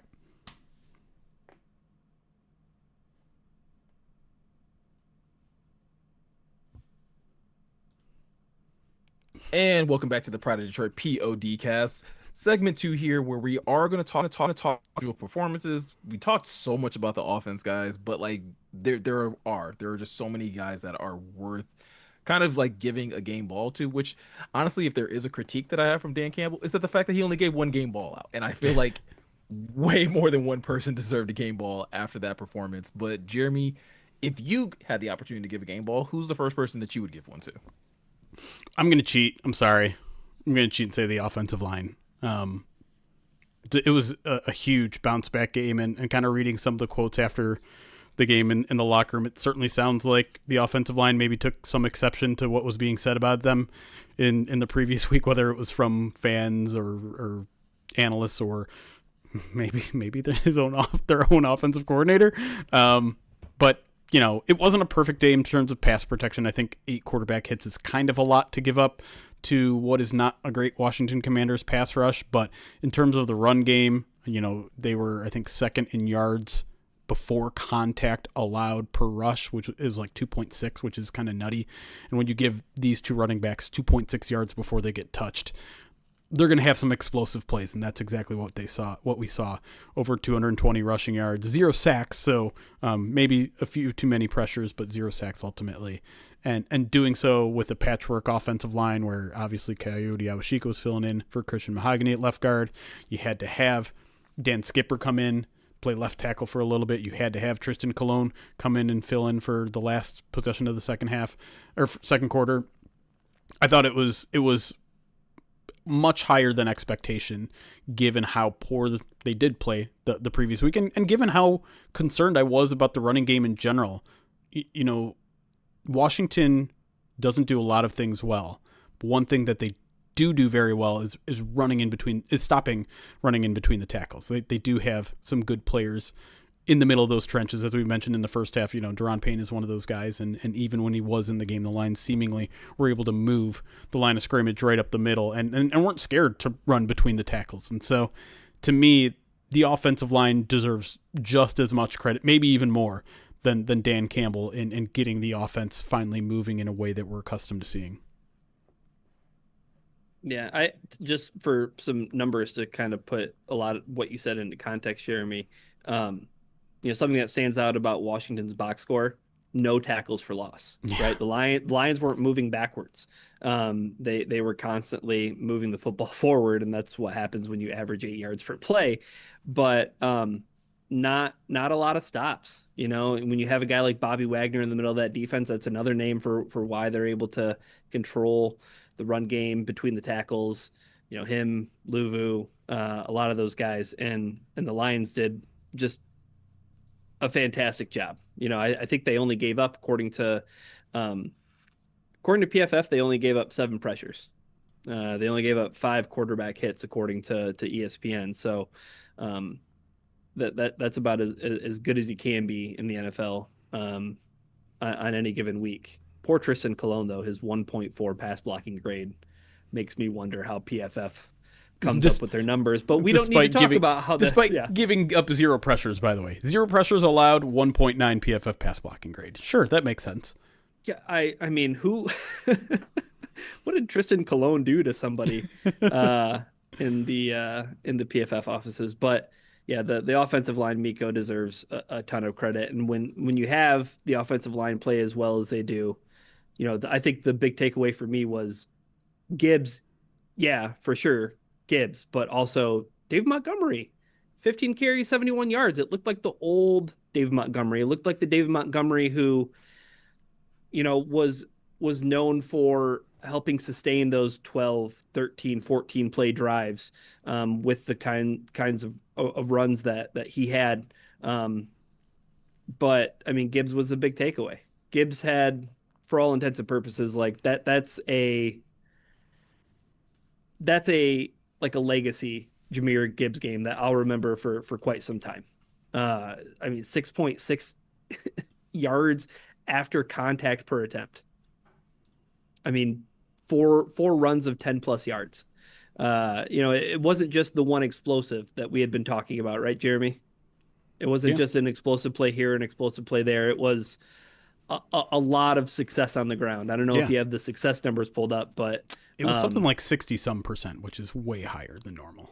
Yeah. So that keeps your offense on schedule. And I think that's what a lot of the offensive line was talking about when it came to what happened in Minnesota, like getting knocked off schedule, not staying ahead of the sticks. The Lions weren't moving backwards. They were only moving forwards. And, the ground game was the most welcome return. And hopefully it's not just, well, they got a chance to play the Washington Commanders who are reeling. Yeah, I love how you mentioned David Montgomery getting involved in the mix there because I think that to me, we talked about it in the first segment, but like this offense just looking like it was in a really good rhythm where it was like that trade-off of like whether it was series or just plays, like being able to really fluctuate between Gibbs and Montgomery and really keep the defense on their heels in terms of what was going to happen. Um, really like stood out to me because we heard Dan Campbell talk about it a couple weeks ago. What I think it was like before the bye, or maybe it was right after the bye, Jeremy, where someone asked him about that, and he was like, "Yeah, like he would like them to get to a point where they were more even." And it was perfectly even, right? 15 carries for Gibbs, 15 carries for Monty. Um, but yeah, for me, I'm gonna go Jamison Williams. I think in a game where you know that the Commanders are like they have some backup guys in there for the second for in their secondary. It would have been easy for this to just been like an all world Amon-Ra St. Brown game. But like I said in the first segment, like Dan Campbell found something that was working with Jamison Williams, and they just kept hammering the Commanders with it. And it's the thing that for people that are probably like really big JMO supporters, like it's probably the thing that they've been clamoring about for the last few weeks, which is like, hey, don't just send JMO on these, routes that are 20 yards down the field. Like let him take some of these, digs and slants and things like that and allow him to create after the catch. And he did that in spades. 6 receptions, 119 yards, just under 20 yards per carry, like is insane. And obviously the one touchdown as well, which we talked about during the break. Like it's one of those plays where you're like, oh, someone's gonna tackle him. Okay, no, now someone's gonna tackle him, and it's just continue to just watch him just outpace everyone on the field, and it's one of those games in the same way that you're saying that this is kind of like a legacy game for Gibbs. It's a game that I think for people that are maybe that were a little frustrated or wondering like why would you pay this receiver and not use him. This is a really good example of like this is what Jamison Williams can do outside of just having to throw him screens or trying to throw him, bombs down the field. Yeah, I mean, how sick had we all gotten of the, well, they're playing in too high shells, what are we supposed to do? Use the other 80% of the field, maybe? I mean, like he's exactly. We saw him in training camp being able to run curls, being able to run crossing routes, being able to create after the catch, and it was as much as like I wanted to tote the company line and say, well, he is creating space for other guys underneath, and he is blocking downfield. It was getting to a point where I'm like, okay, just throw him something. Just throw him something quick slants. He's capable of doing just curls, whatever. We saw him, like the one play that stands out to me still was last week against the Vikings. It was like a 3rd and 10 or 12, and they threw like an 8-yard curl to JMO, and he spun out of a tackle and ran upfield and converted. And I'm just like, that's what we're talking about. Get the ball in the hands of your playmaker. If everyone is guarding the line of scrim or guarding the line to gain and guarding deeper, you have JMO. You have Sam Laporta who can break tackles and get yards after contact, yards after the catch. You have Jahmyr Gibbs who can run on a Texas route and destroy any linebacker that tries to cover him. Get the ball in your playmaker's hands and let them make plays. And they finally did that with JMO in a way that made sense. Yeah. And I know I know we've talked a lot about the offense. I do want to point out I thought the defense did okay. Like I think again taking advantage of an offense that was kind of toothless for the most part without Jaden Daniels, but Brian Branch, I think a couple people were saying like, hey, this would be a really good breakout opportunity for him to have a big game, 1.5 sacks on the day. I think another guy that really just kind of put together one of his better performances on the year. Definitely, I mean 1.5 sacks, right? It was funny because I was watching the earlier games and I was watching how the Ravens were using Kyle Hamilton. I'm like, dude, that guy is just like, he's all over the place. He's blitzing a ton. He's in the passing game. He's in the run game. Like, why did the Lions not use Brian Branch like that? It feels like they need to be using him all over more. And then lo and behold, Brian Branch gets a sack and a half in this game. And like, oh, right. They know. Kelvin Shepard I was knows. gonna say, I feel like they try to, but I mean, whether it was just other aspects of the game that like he was just kind of being taken advantage of, like what we talked about early in the season, him having a lot of trouble, specifically like in man-to-man coverage on tight ends, like that was allowing him or putting him in a lot of positions to get a lot of like defensive holdings and a lot of penalties and things like that. Last couple weeks have been a lot cleaner in terms of just going out there executing and not racking up a ton of penalties, Ryan.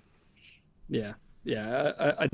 And that's such a good thing to happen for a guy who needs to start to stack like playmaking days. You know what I mean? Like we Hmm. count on Branch to be a guy in terms of reliability, but it seems, once he starts stacking those plays, whether it's a turnover that he forces or it's a play where he moves the offense backwards, like the sack that you guys talked about, that's when Brian Branch really becomes the dynamic force in that secondary. And I think there still is just like the team's missing a Kirby Joseph.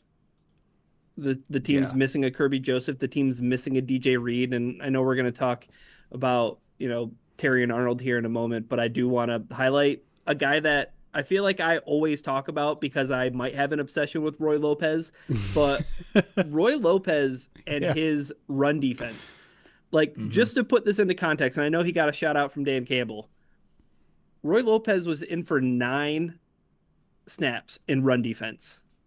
He had 3 stops. He had It's 4 crazy. tackles Yeah. on nine run defense snaps. His average depth of tackle was a negative 0.5 yards.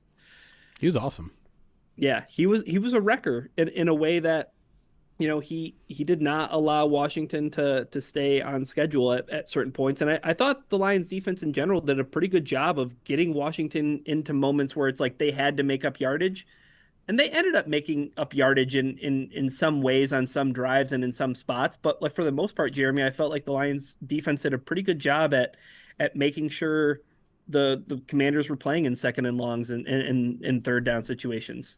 Yeah, they were getting to third down a lot because they kind of stopped the run game, right? This is a Commanders rushing attack that was a top 10 unit in the NFL. They were third in yards per carry with 5.1 a carry, fourth in rushing yards per game, 140 a game, 10th in rush EPA, and the Lions held them under 100 yards and under 4 yards a carry. 93 yards, 3.4 a carry, which is way, way, way, way, way below their average. They had only been held under 100 rushing yards twice this year. And think about that. This is a Commanders team that's like constantly falling behind, constantly playing from behind. And so they're still averaging well over 140 rushing yards a game. To hold them to the totals that the Lions did was very, very impressive. And I think defensively the biggest there's 2 complaints, right? You gave up too many yards, too many explosive plays through the air. Some of that was just like Washington players kind of playing out of their mind. Like Zach Ertz had a crazy catch. Debo had a crazy catch on a 4th down. Rock gives up that big play, and I think Rock was very convinced that there was offensive pass interference on the play. Unfortunately, we'll never know because Fox didn't show a replay. But the pass rush was oddly absent, like almost completely in this game. Aiden Hutchinson was a complete non-factor. PFF only credited him with 2 pressures, and I haven't checked how long it's been since Aiden Hutchinson has been held to like under 5 pressures in the game, but I bet it's been quite a bit. And you give some credit to the Commanders' offensive line. It is a good offensive line, and it's the one team that has escaped injuries. But the Lions are better than that. Their pass rush is better than that, and so that was a tad disappointing to see. There is. I kind of want to watch that on a second watch through, Miko. I want to know if that was more intentional. I want to know if they were willing to sell out to like stop the run in a way that maybe they were really content, or they didn't want Marcus Mariota to beat them with his legs, because he can do that. I think that's a part of Mariota's game that is a little bit underrated, or people think that was so long ago that he still doesn't have that ability. He can definitely still escape, but to your point, Jeremy, 0 runs of 10 plus yards given up. So like the Lions limited the explosive plays in the run game, forced them to make plays. I think, Miko, the touchdowns that happened though, it looked like it was maybe like some miscommunication in coverage. Like Debo was wide open. Yeah. The tight end who caught the ball, I think. Hurts. No, I don't. It was the Ben Sinnott, the Ben Sinnott touchdown. Yeah. That looked like it was a miscommunication breakdown. So Yeah, nothing that happened defensively like had me overly concerned. Like to Jeremy's point, like some of it just seemed like guys just kind of stepping up in the moment and making a play. But Ryan, what you say about again the pass rush maybe intentionally being lesser or less aggressive than what we saw last week against Minnesota, where it seemed like they sent a lot of pressure at JJ. Like maybe it is respecting the fact that Marcus Mariota is a veteran quarterback. He understands how to read defenses. He understands how to read pressure, and you don't want to put your defense at a disadvantage against an offense that, like Dan Campbell talked about, and this is something that I had forgot about going into the game. This Washington team likes to run a lot of tempo, so it's really would be like a disadvantage to your defense to be trying to have them pin their ears back and then expect them to quickly get back on the ball and get lined up and hopefully not get caught with someone offsides, get caught with too many men on the field. Like it wouldn't surprise me on a rewatch, Ryan, if it does look like, you know what, maybe Kelvin Shepard was just trying to play it as safe as possible. But you did bring up Terrion Arnold earlier, who did end up leaving this game with a concussion. We kind of talked about it during the break about the broadcast not being the best. I don't know when this concussion necessarily happened, but prior to it, Terrion's been. I thought this was a second week where he had put together a really good game prior to him exiting. Um, how are we feeling about TA's, kind of response since coming back from the bye week, since coming back from the injury? Jeremy, I'll start with you. Yeah, now we're injured again, though. Right. I mean, yeah, and that also is like something to probably discuss, right? As much as I don't like calling people injury prone, this is something that really all Lions corners seem to be having to go through, and I think some of that is just how the Lions play their corners, right? You have to be very physical players. You have to fill in the run game, and smaller players getting into violent collisions equals injury. That's just kind of how it works. But teams have really tested Terrion deep in these last few games that he's played in, and I can't remember the last time he gave up a deep shot. He's been in really good coverage.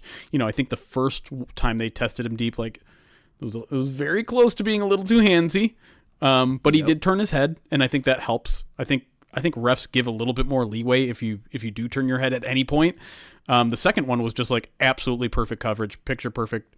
And I looked at some of the tape of the rest of the game, even when he wasn't targeted, and I think he's doing a really, really strong job right now. And I don't want to jump to conclusions because we're essentially talking about, the second half or one half of the Bengals game, one game against the Vikings, and a half of game against, the Commanders here. So we were talking about like 2 full games of tape, and I'm not ready to jump to any sort of conclusions, but he's certainly looking a lot better than we had previously seen, and it's very encouraging.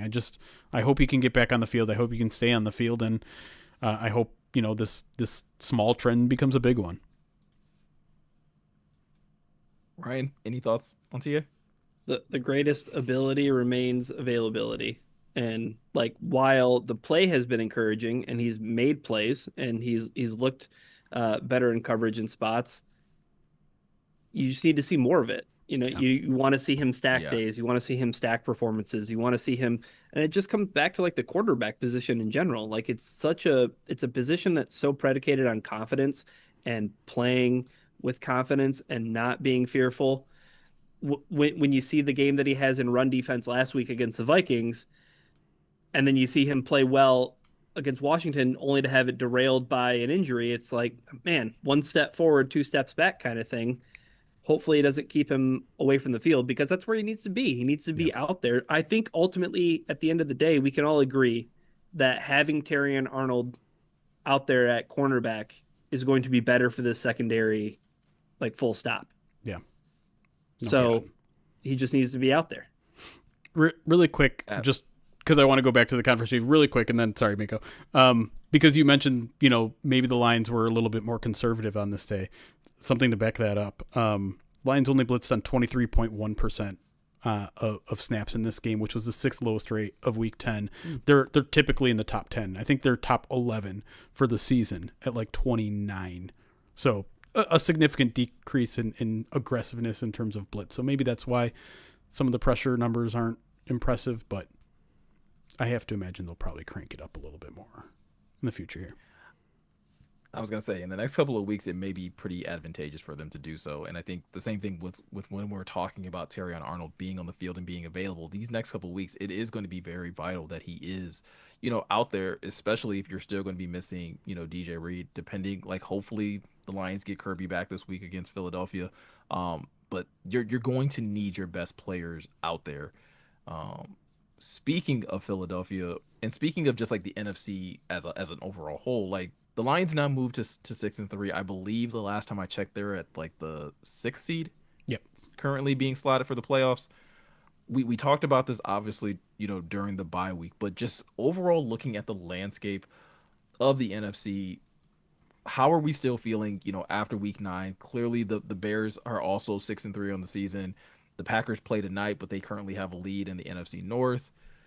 Are we still feeling as confident as we did a couple weeks ago about the Lions' chances of getting a high seeding in the playoffs, or do we think that this is becoming a murkier race when you have teams like Chicago, like San Francisco, playing so well, this late into the season, or this middle part of the season? I shouldn't even say late. I mean, it really depends on your outlook of the Bears and the 49ers, because I think everyone below them are starting to play their way out of the playoff picture. The Panthers, Vikings, Cardinals, Falcons, Commanders, Saints, and Giants all lost this week, and in kind of bad fashion. The only team below the 49ers in the NFC standings that didn't lose this week are the Cowboys, and the Cowboys were on a bye. Like, Cowboys are one of those teams that are still kind of hanging around and could maybe jump into the playoff picture a little bit, but it feels like the Vikings are a little bit in trouble because J.J. McCarthy isn't a good quarterback yet, or maybe won't be. The Panthers, I don't know who they are, but I don't think they're good. Cardinals, Falcons, Commanders, no. So it's just a matter of because the 49ers are currently the first team out at 6-4. Now, a lot of people are like, well, the injuries have caught up to them. They're not gonna come back. Well, I mean, Brock Purdy hasn't returned yet. The assumption is he's going to return. If you look at the 49ers schedule, it's not very hard. They have a lot of advantageous games coming up where they could start stacking wins, and you could easily see them, get 4 or 5 more wins in their last, whatever, how many games are we, 7 games left? Yeah. That gets them to 11 wins, which probably gets them in. And then it's the Bears. Are we ready to take the Bears seriously? Should we be taking the Bears seriously? I kind of want to throw that to you guys because I'm not entirely sure. I have a good idea of whether I should take the Bears seriously or not, but they're doing the one thing that the Lions did in that 2022 run, which was they're competitive, right? They're keeping games close, and more often than not this year, they're winning those games at the end, which is a change of pace for Chicago. Those are the games that they're always kind of losing. The ways that they find ways to forget that they can call a timeout and resort to a weird Hail Mary with 2 seconds left, or lose on a Hail Mary, right? So I don't know. What are you guys? Are you guys not taking Chicago seriously, or do you think, they're already 6-3? Maybe it only requires 4 or 5 more wins to get themselves into the playoff picture. I'm gonna lateral this one to Ryan first and see what he does with it. I think one of the really eye-opening stats was what was from FTN's Aaron Schatz, and the idea that Chicago might be a team that's benefiting from explosive plays and not being a good down-to-down team on offense. I think that can be backed up with, a variety of things, but he points out they are the team with the biggest gap in rank between success rate and yards per play. So they're 18th in success rate, but they're 7th in yards per play. They're a 6-3 football team with a negative 8-point differential. There's a little bit of, I don't know, Jackson Dart gets knocked out of a game that I don't think the Giants would have lost that game if Jackson Dart doesn't get knocked out and they're stuck with Russell Wilson, who is the biggest Legion of Boom merchant in the history of the NFL. If I were to launch into a rage corner about how mad I was at Russell Wilson yesterday, Russell Wilson cost the Lions fans an opportunity at a perfect Sunday. Yeah. Seeing the Vikings lose, seeing the Bears lose to a team that they probably shouldn't lose if they are playoff contenders, right? Correct. Like I think we can all agree that they shouldn't lose to the New York Giants if they are a serious football team and they want to be taken serious. The schedule though for Chicago, I mean, yeah, they play the Vikings in week 11 this week. But outside of that, the Steelers are a team that's playing for the playoffs. The Eagles, the Packers, they played the Packers again after they play the Browns, who I think is the only team who isn't a team that has playoff aspirations because they finished the season at San Francisco in a game I'm assuming the 49ers are going to be playing for something, and they finished the season week 18 against the Detroit Lions. So I think looking at the schedule, I think the schedule takes care of the Chicago Bears and proves that they're closer to an 8-win football team than they are to being an 11-win football team or a 10-win football team.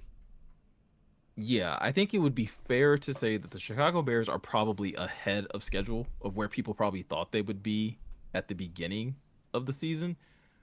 But for me, it's like I have a hard time having a lot of faith in them when I look at these defensive numbers and I'm seeing a team that's consistently giving up over 300 yards a game, right? And like, yes, you can get away with that against a New York Giants team. You can give up 431 against the Giants and lose Jackson Dart and then still probably ink out a win.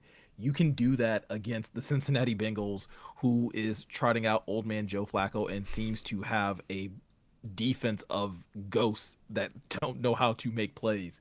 You know, you can do that against a Washington Commanders team that was already a little banged up. Like, there's a number of teams where it's like, yeah, you can probably get away with that against those teams. You give up these types of numbers to even the Steelers, to the Eagles, to the Packers, to the Niners, like, you lose those games, right? Because those offenses are just too prolific. Those offenses not only have quarterbacks that can hurt you, they also have running games where they can just never give the ball back to you and continue to just bleed clock. So I agree with Ryan in the sense that I do think the schedule will take care of the Bears. But I agree with you as well, Jeremy, that like there's a resemblance between what the Lions were doing, back in 2022. But I think the difference is like, I still think there are a number of defensive pieces away from being like a true contender in the NFC. I think my opinion on the Bears completely depends on how much they can improve from now until January, because as they stand right now, they're not a playoff team. All you need to do, and I'm sorry for people that are sick of me talking about DVOA, is looking at this team's DVOA. And a quick explanation of DVOA, it's basically an efficiency metric like EPA, but it takes into account your opponent. So if your opponent's bad at, stopping the run and you run really well against them, you don't get as much points as, if you did a really good rushing game against a good run defense. Okay, so you mentioned their defense, which is terrible. 28th in DVOA. Bottom 5 team in defense. What's surprising to me is they're actually not that good offensively either. They're 16th. I feel like we look at the Chicago Bears and you're like, wow, look at the job Ben Johnson is doing in Chicago. And granted, 16th is a big improvement from where they've been, but they're just an average offense. They're just average. And that follows some of the things that you were talking about, Ryan. When you look at like EPA, they're, borderline top 10, but success rate, again, more of an average football team. Now, digging even deeper, DVOA does something called future schedule and past schedule, which kind of ranks how easy or hard your schedule is based on where those teams rank in DVOA. They have the 7th hardest schedule moving forward. And you want to guess where their past schedule ranks? I can imagine it's probably, does it start with a 3? It sure does. It's All right. It's 31st. So they've had the 2nd easiest schedule by DVOA standards and head to the 7th hardest. So we're about to find out. Listen, you're not the team. You're not necessarily going to play as the team you currently are. We kind of learned that with the Detroit Lions last week, right? They weren't that team. You can improve as the season goes on. You can make adjustments and get better. But if Chicago doesn't get significantly better on both sides of the ball, they're not going to last. That's where I'm at as of today. The Giants fired their head coach because they lost to the Bears in the way that they lost to the Bears. Right. The one last thing I'll say about that schedule, set the Cowboys win to the side. Raiders, Commanders, Saints, Bengals, Giants, those 5 wins, the point differential plus 23. Not not super impressive. No. No, The lines can clear that in a game. Well, they did when they played the The Bears. Bears. Right. All right, guys. Well, with that said, I mean, we have Monday Night Football tonight. Green Bay plays Philadelphia. That I think is also going to do a really good job of at least trying to set up what this playoff picture is going to look like.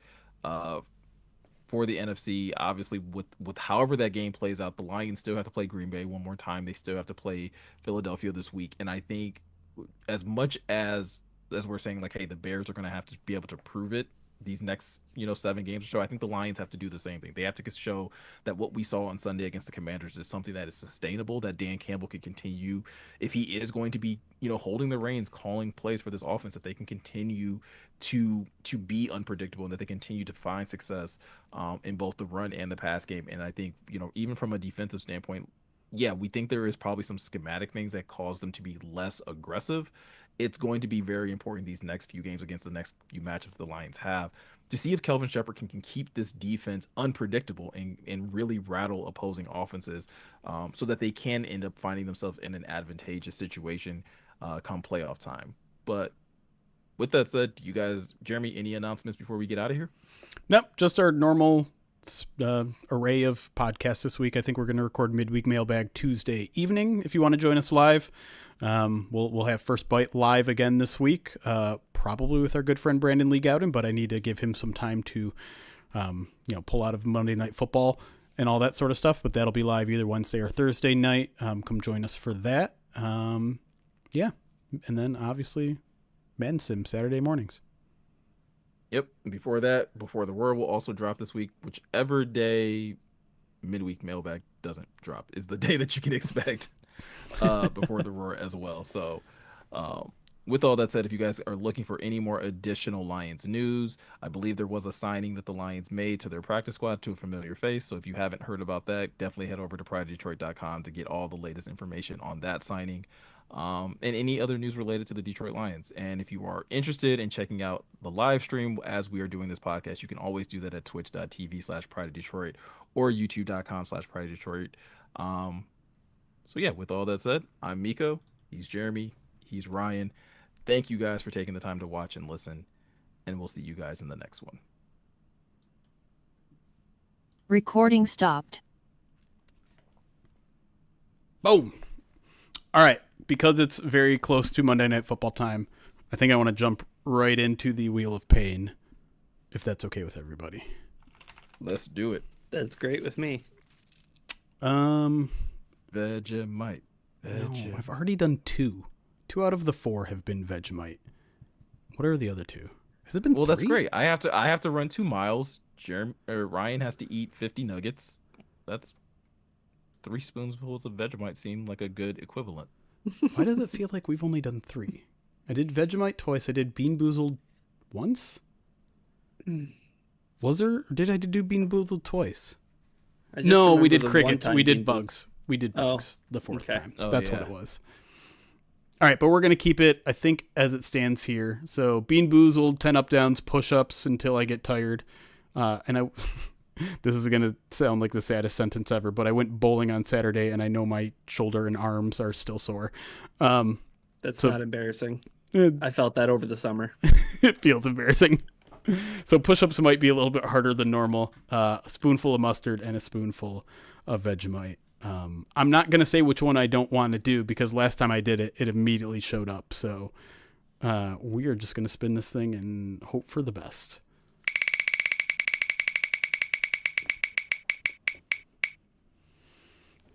Bean Boozled. Okay, I can tolerate that. I can tolerate that. Let me go get them, and then we'll eat 3 of them. And gamble some more channel points. Oh, yes. My favorite. So during the First Bite show, Miko, after Yeah, we were gambling. It was gambling during first fight, right? Oh, he doesn't have his headphones on. I was gonna say it had to have been because Yeah, it was during the first bite podcast, right, Jeremy? Where we were gambling channel points. I believe so. Yeah. Yeah. So what we were doing, Miko, is on Twitch. I was setting it up which bean it was going to be, whether it was going to be the good one or the bad one, and then people were betting channel points on which one it was going to be, and I was 3 for 3, and I turned my like 20,000 channel points into 173,000. So look at us enabling you. All I know. right. I'm trying to get to the Bucky's outfit because that's 200,000. So I'm pretty close. We're starting with one of my least favorite ones: Old Bandage or Pomegranate. Let me set up. I'm gonna spell pomegranate wrong, and you guys are just gonna have to deal with it. I'm not upset at it. All right, prediction is up for Twitch. Predict whether it's gonna be Old Bandage or Pomegranate. For Twitch Gamble, Old Bandage or Pomegranate. Hold on? Can you put it up again? I want to see it. Oh, you need to see it. Yeah. That's really red. Yeah, I think it's Pomegranate. Oh, sometimes, like, if I cover my eyes, it'll get into focus. Did that work? I can't see. Doesn't seem like it's working. I feel like I have to full send it because It does have some specs, if that changes your opinion. No. Oh, we almost got no. There you go. It doesn't change my opinion. Wow. We're riding heavy on Pomegranate. Wow, Ryan with 173,000 on Pomegranate. Not even getting great odds now at this point. 82% of the channel points, mostly Ryan's on Pomegranate. 81% final tally. Here we go.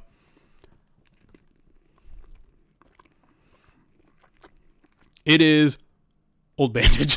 No. Let's go. I have 63 channel points left.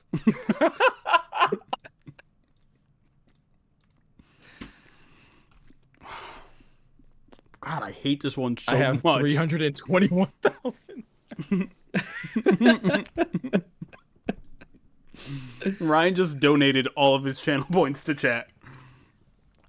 Or Miko. Or both. Oh, God. To me, basically. I need to clear the palette after that.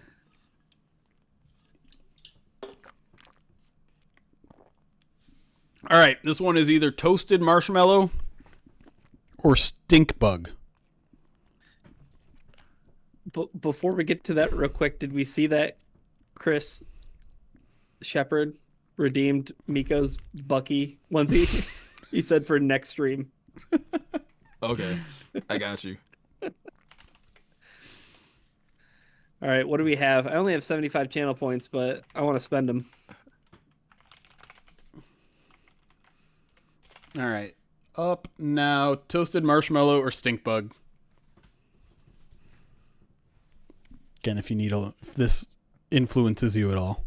It doesn't do a thing. Nah. I put all my money on stink bug just because I want to see you suffer now. Great. I have not. I feel like I've had one good flavor so far out of 4. I think you had strawberry banana. Yeah, that So was it. Yeah. Well, and then pomegranate.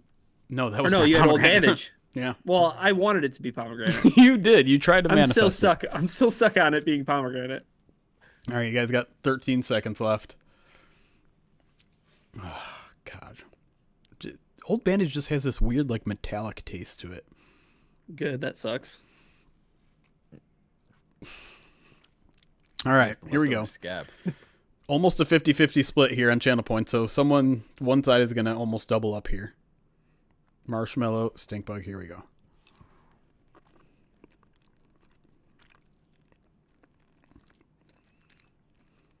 I guess that's stink bug. This is a weird flavor. It's definitely not marshmallow. Yeah, no, that's stink. Oh, yeah. That's stink bug.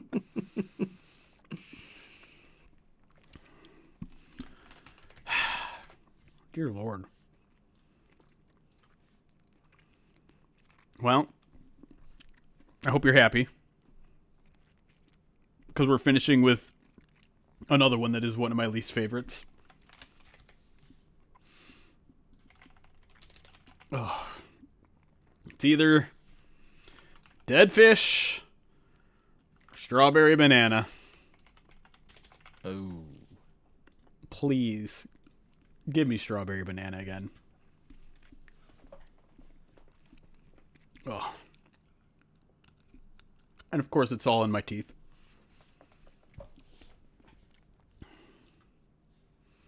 Why is 100% of the channel points on dead fish? Monty, 50K. There we go. Now we got some on strawberry banana.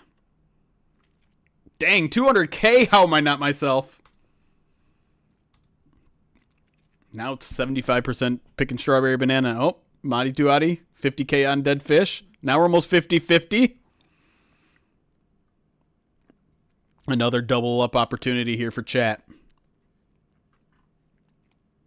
Someone please explain how the Packers win so many games when Love is this bad. Because the strategy of just throwing up essentially Hail YOLO Marys balls. and one-on-one coverage works in the NFL because nothing is sacred anymore. A literal 50-50 split. 265,000 on dead fish, 267,000 on strawberry banana.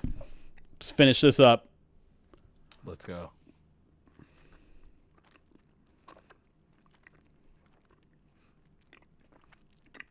Strawberry banana for the win. Boo. He's not suffering. The wheel of pain has let us down. Boom. Rigged. Lies.